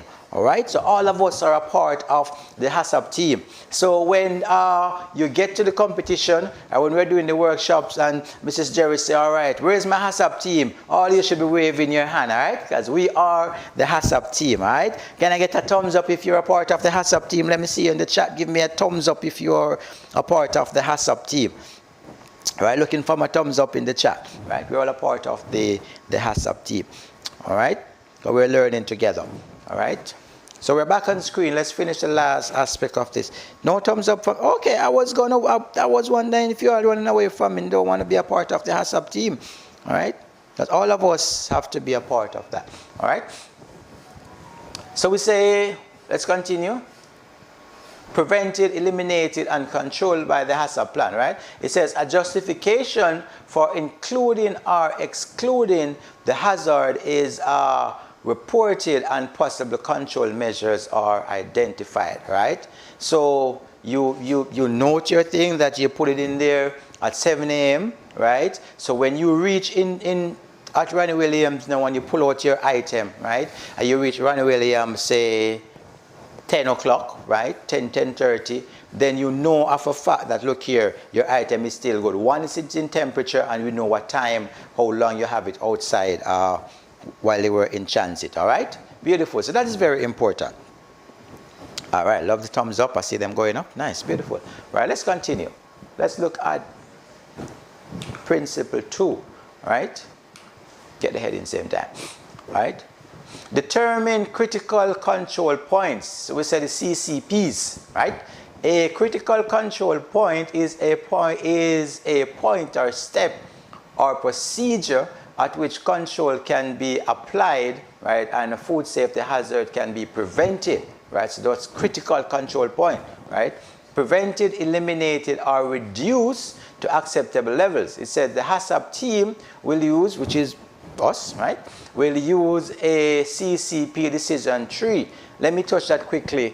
The CCP decision tree is pretty much some added questions or principles that we look at to see if the control points that we're putting in place apply to that particular situation, right? That's pretty much what it is in a nutshell. All right, to help identify the critical control points is in the process, right? A critical control point may control more than one food safety hazard, or in some cases, more than one CCP is needed to control a single hazard, right? The number of CCPs needed depends on the processing steps and the control needed to assure food safety. All right, so let's break this down. So let's use the same individual, the competitor who is traveling from Mobay, right? And we're using, let's use fish, right? So you want to come and you want to do, as I say, your nice jerk fish, baddest jerk fish in town, right? So you would have put your fish on your ice, right? And you're transferring your thing properly. But when you get to the location, it's possible that the ice that you have in your container has melted. So what we need to do now is to do a follow-up, talking about critical control point. So on location now, you need to get that item in a refrigerator or a cool unit right away. So it brings in another point to the CCPs here. Right? So you're not going to say, all right, here what, I reached, and so I'll leave the item in the container. You check the item, you check the temperature of the item, all right, it's good, it's within the required temperature zone. Right away you talk to one of the adjudicators, hey, I have this item, can we get it in a refrigerator in a cool unit, and you put the item in the cool unit. So at all time throughout the entire process, the item is not compromised in the temperature danger zone, all right? Good stuff. Same thing for speaking to my teachers now, right? You're doing a lab with the students. It's important again to look at that. So we don't take all the item and place them in the sink, right, and just have them there, right? Identify a space in one of your refrigerators where you say, right, here what, this is where we're going to hold these items, right? Because by right, we shouldn't be throwing in the sink unless it's under running water. But we know how it is with water bill, right? So we're not going to be running water. It's a giver. So we recommend, and we'll see that as we go in deep into the presentation, right? We want to thaw in the fridge. So don't keep the items out. Place them in a container. Keep them in the fridge and work with one item at a time, right? Speaking about critical control points, right, and what we want to put in place. So if you're going to do something with dairy, right, you don't want to have the item just out there because that's high protein again, right? So you're working with dairy, you're working with fish, right? You want to ensure that you keep the items within the required temperature zone until you're ready for the item. You use it and you put it back within in the cooler unit. All right, let's move it along. All right, any questions for me? Any questions? No questions just yet. All right, third step, right? We want to establish critical limits, right? What's that talking about? Let's do some reading. A critical limit, right, is the maximum and or minimum value of which a biological, chemical, or physical parameter must be controlled at a CCP to prevent, eliminate, or reduce to an acceptable level the occurrence of the food safety hazard, right? It says the critical limit is usually a measure such as time, temperature, water, acidity. We're going to look at that, right? pH level and all that stuff. Weight or some other measures that is based on scientific literature and or regulatory standards, right? So let's dissect that for a little bit, right? So the critical limit is going to work with your critical control points, right? Same example we're going to use to bring this out, right? So the same fish or the same chicken, right, that you're taking from Montego Bay to Kingston, right? You put your CCPs in place, right? You also want to identify critical limits as to how long this item, so you want to look at how long it's going to take you to transfer this item. Do I need a log to write up this item? What do I do when I get to the location with this item? So all of those stuff you're looking at as it relates to dealing with and controlling hazards, right? You're looking at if the when you were chipping the ice, right, if there were any the physical contaminants, right, you're checking to make sure that there is no chemical contaminant, right? So you're not just going to put the item in the trunk of your car, right, and then you had the bleach or something in the trunk of the car and then the food going there with that, right? Critical limits, right? So we want to make sure that we are looking out for those stuff, all right?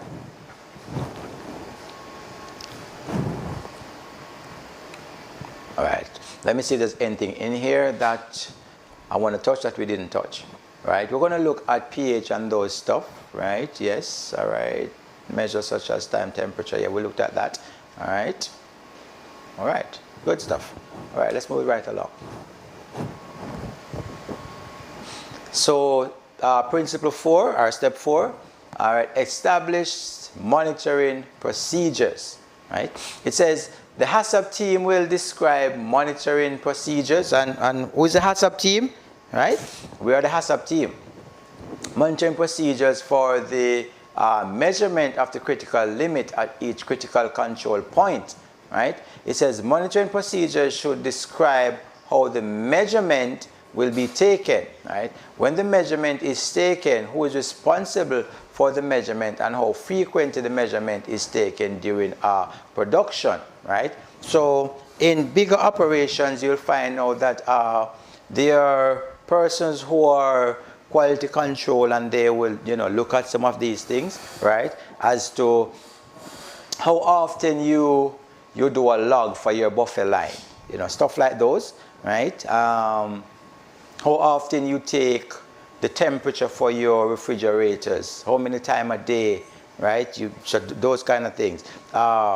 So for the competition, right, while we might not be taking physical, writing down temperatures, you still want to have a mental record as to how you're working with your items, because these are some of the stuff that we look for as adjudicators, right?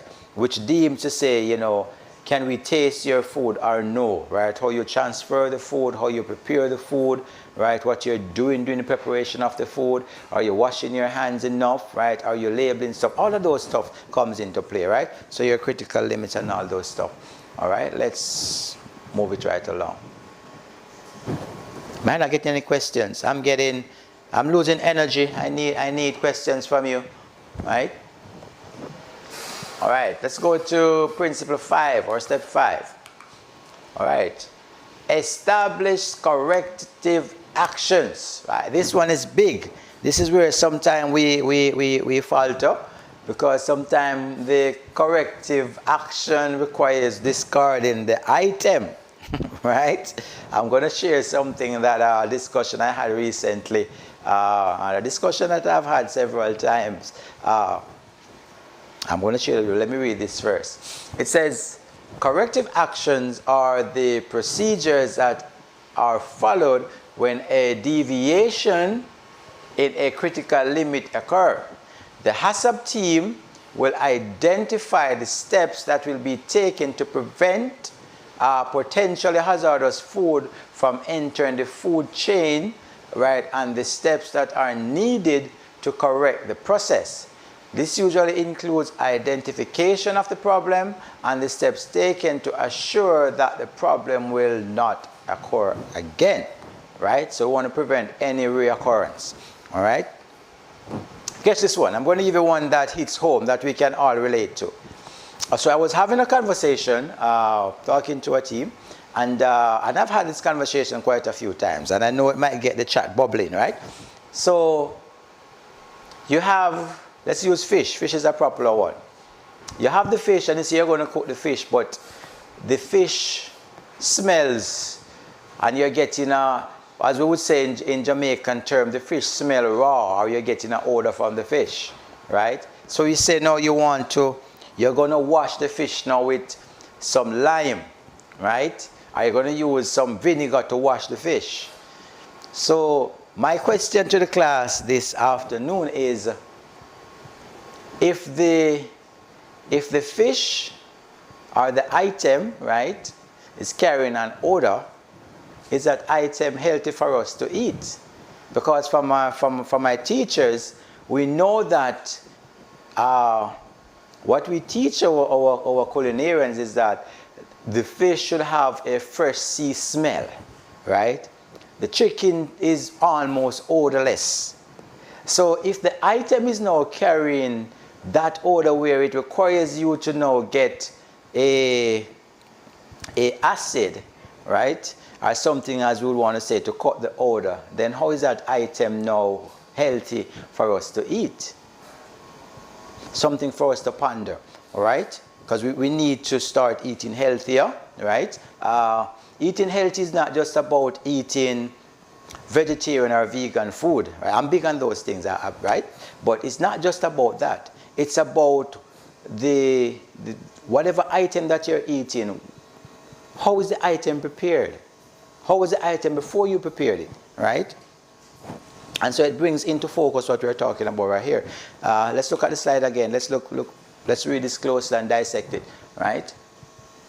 No, I'm going too far. I'm here, all right? Corrective actions, right? So if you find that the item is carrying that, all right. Oh, there's something going on in the chat here. Wait. Let me touch the chat, right? No, it's not, right? It's very unhealthy to eat. Beautiful. No, not good. Yeah, like that. All right. It's not healthy, right? Not fit for consumption, right? Beautiful. And I'm loving the responses because this is what we want to do, right? We have to make the change, right? We as individuals, it starts with me. So if I go out, I'm going to purchase something and it have any form of, odor or anything like that to it. If I see lime and stuff like that around the place, and no, I don't want it. Because you're not supposed to be using anything to mask the odor of an item. It means that the item is not healthy, all right? So good. So we want to pay close attention to that, all right? So we speak about the corrective actions, right? So if you find that the item is going to go into the danger zone, right, then we put actions in place to prevent that. Let's see if there's anything else in here that I didn't touch on while giving the example, right? The HACCP team will identify the steps that will be taken to prevent potentially hazardous food from entering the food chain or the danger zone, right?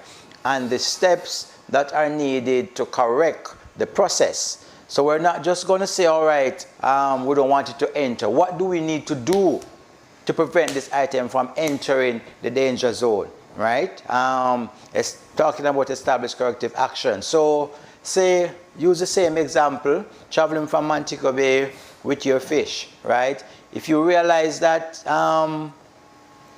halfway through the journey, right, you have a hold up or something, then you need to check to see if the ice is enough to hold up for the item. Or do you need to say, all right, let's see if we can get some more, stuff like those. So you want to make sure that in an intentional way, right, we keep the items safe, right? Discard the food. Beautiful. All right.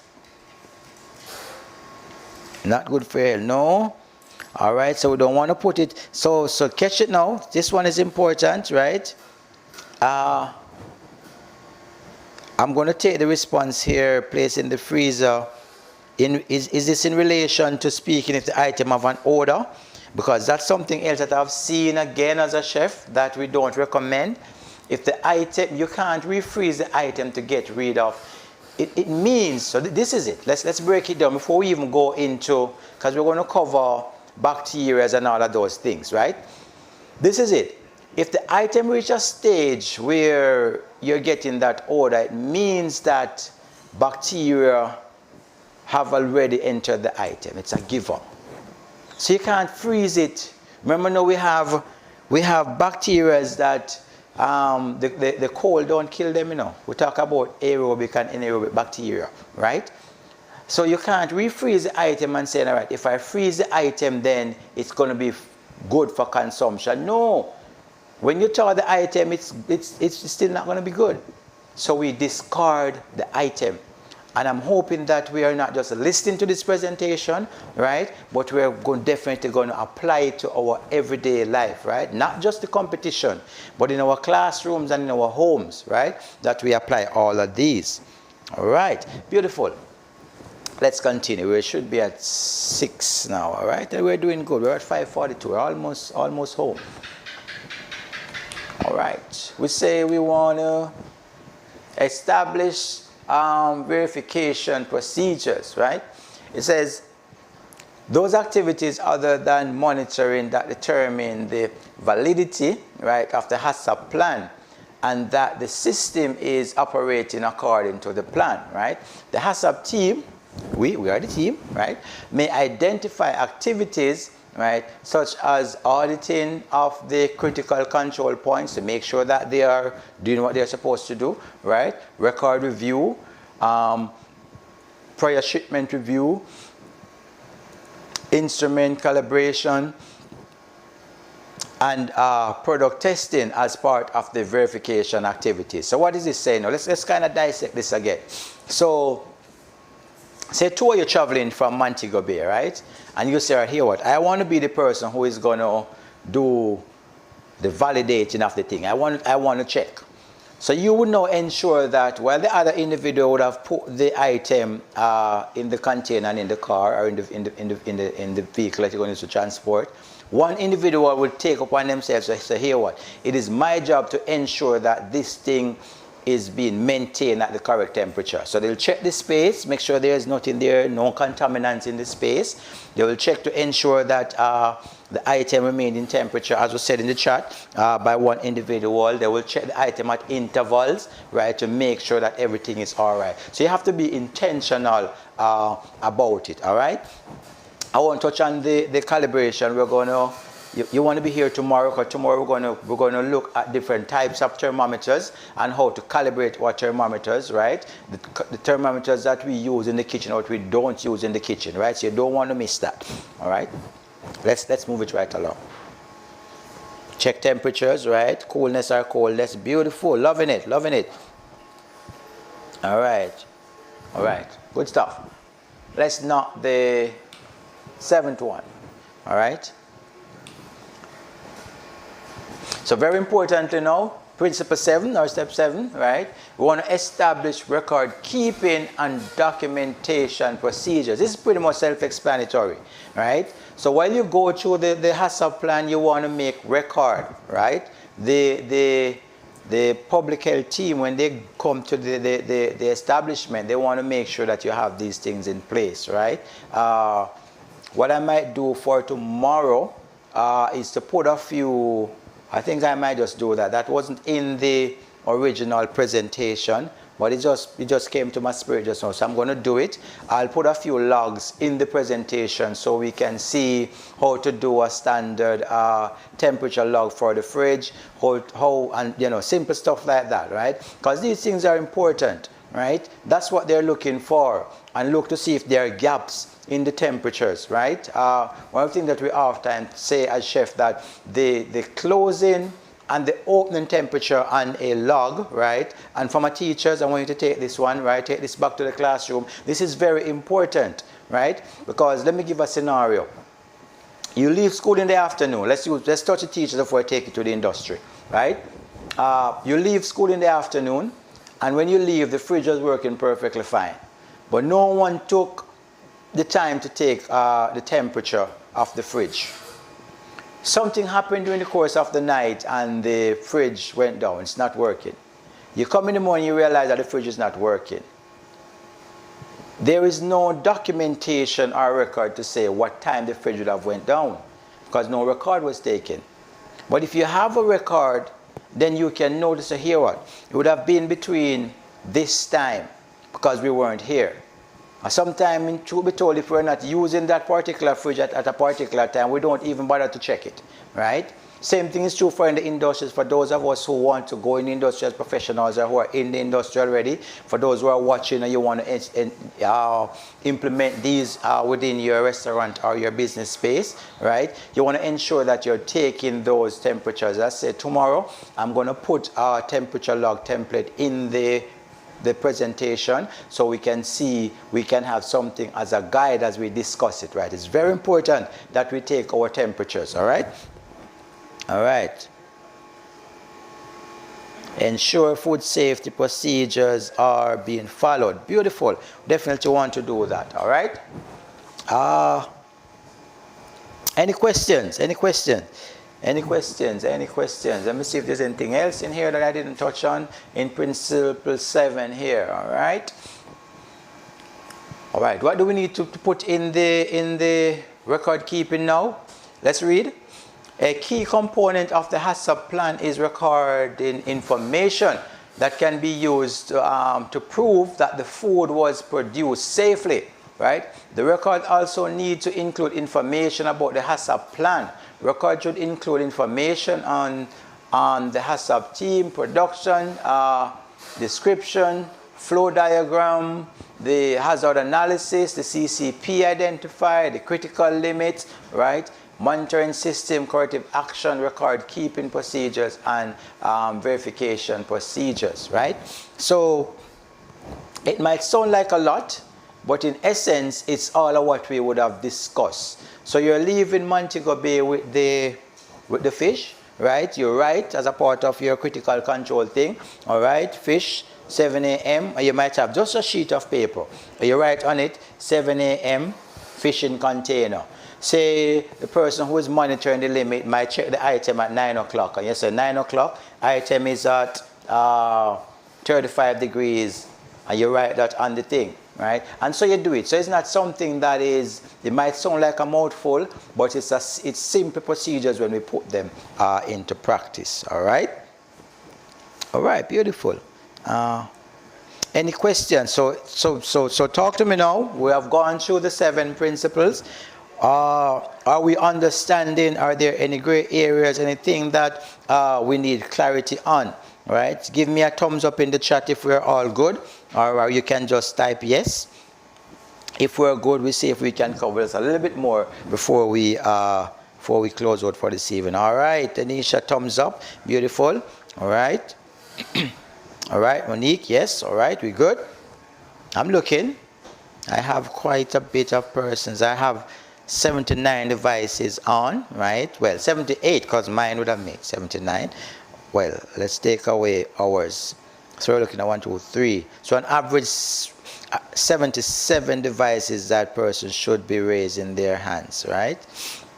All right, beautiful, good stuff. All right, let me look at the chat again. All right, so we are good. We're good. All right, let's see what else we can touch for this evening.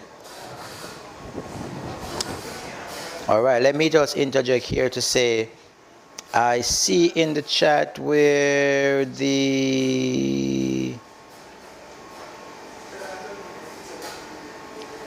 where is it?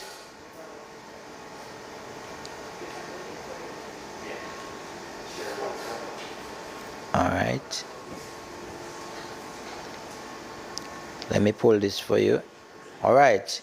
The link was posted, right? So please complete the evaluation form, right? I know Mr. is going to speak on that when she joins me back here and set, right? But you definitely want to ensure that you do that, right?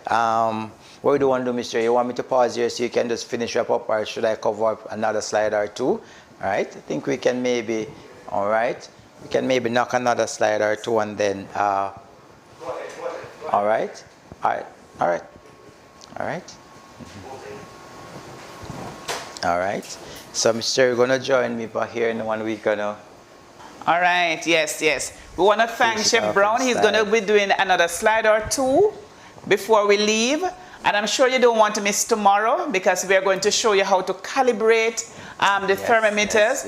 Some things that you were doing incorrectly, as Chef would allude to that earlier, how we transport the fish from Montego Bay to Kingston. So we are going to let you know that we don't have blast chillers, but what can we do? How are we going to treat our product like we have a blast chiller when you cook at home? Because I know most times you do cook and guess what? You leave it on the stove. But then the bacteria start to multiply, especially if you stew your nice curry.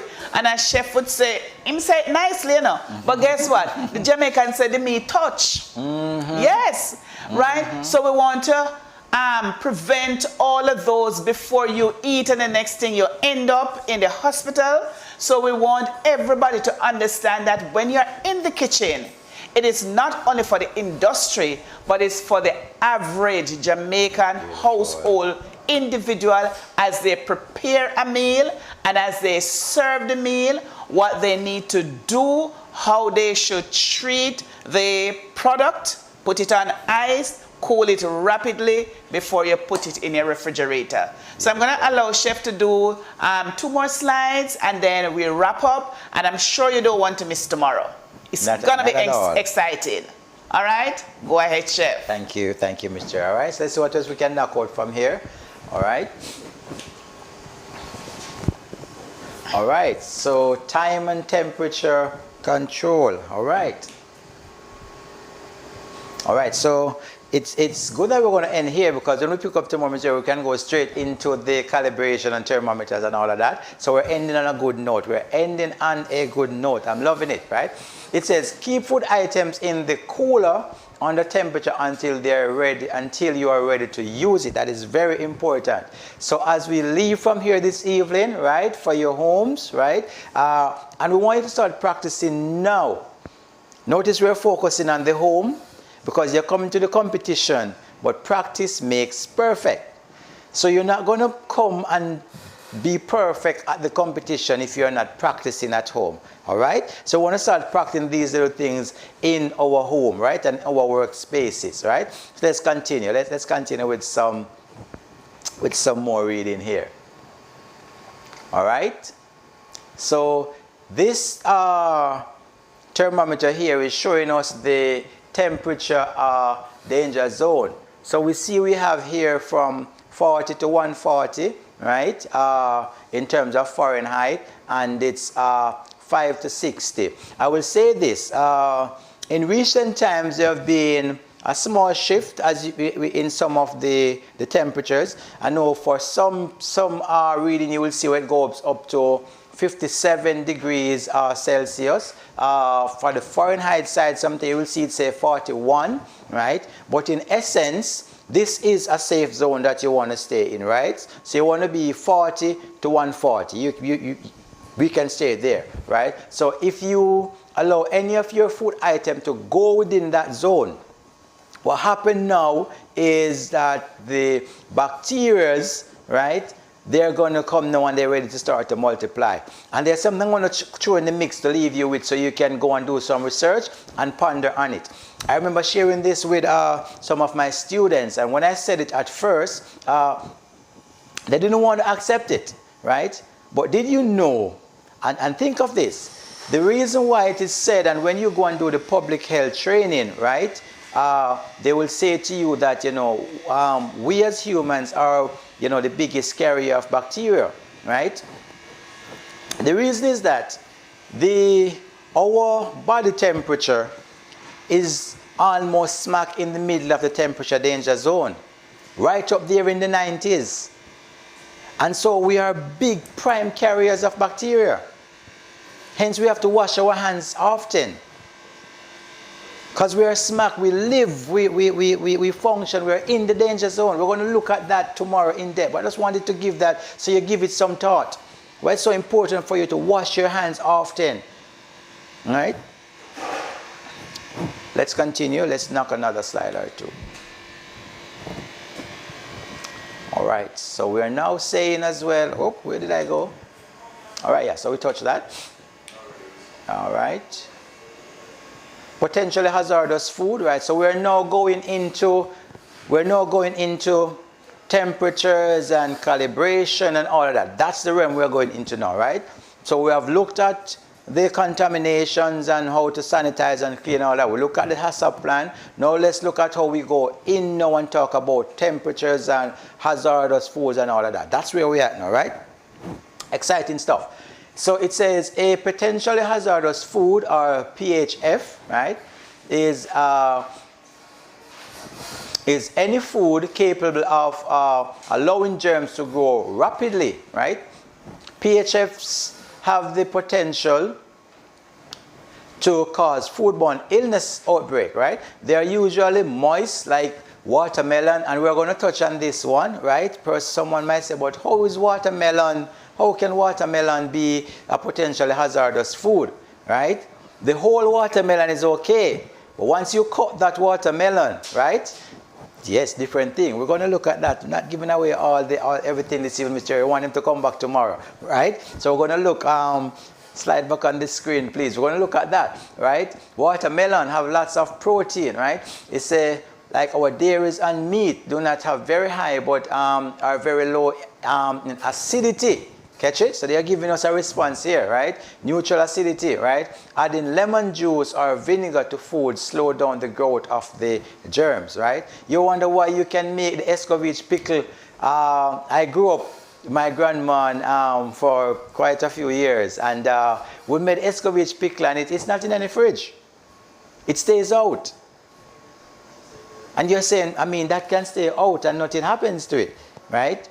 And you made escovitch pickle and have it in the fridge and have it there for a prolonged period. The reason is that the bacteria, they can't survive in this high acidic environment. And because the vinegar is in there, right? Yeah, right? So we're going to look at some of those fun stuff. All right, I have 1 more minute to go, and I want to open the floor for any questions so I can touch it quickly. I'm going to pause here for this evening, right? Potentially hazardous food. Your assignment is to research and look up some potentially hazardous food. All right? That's your assignment.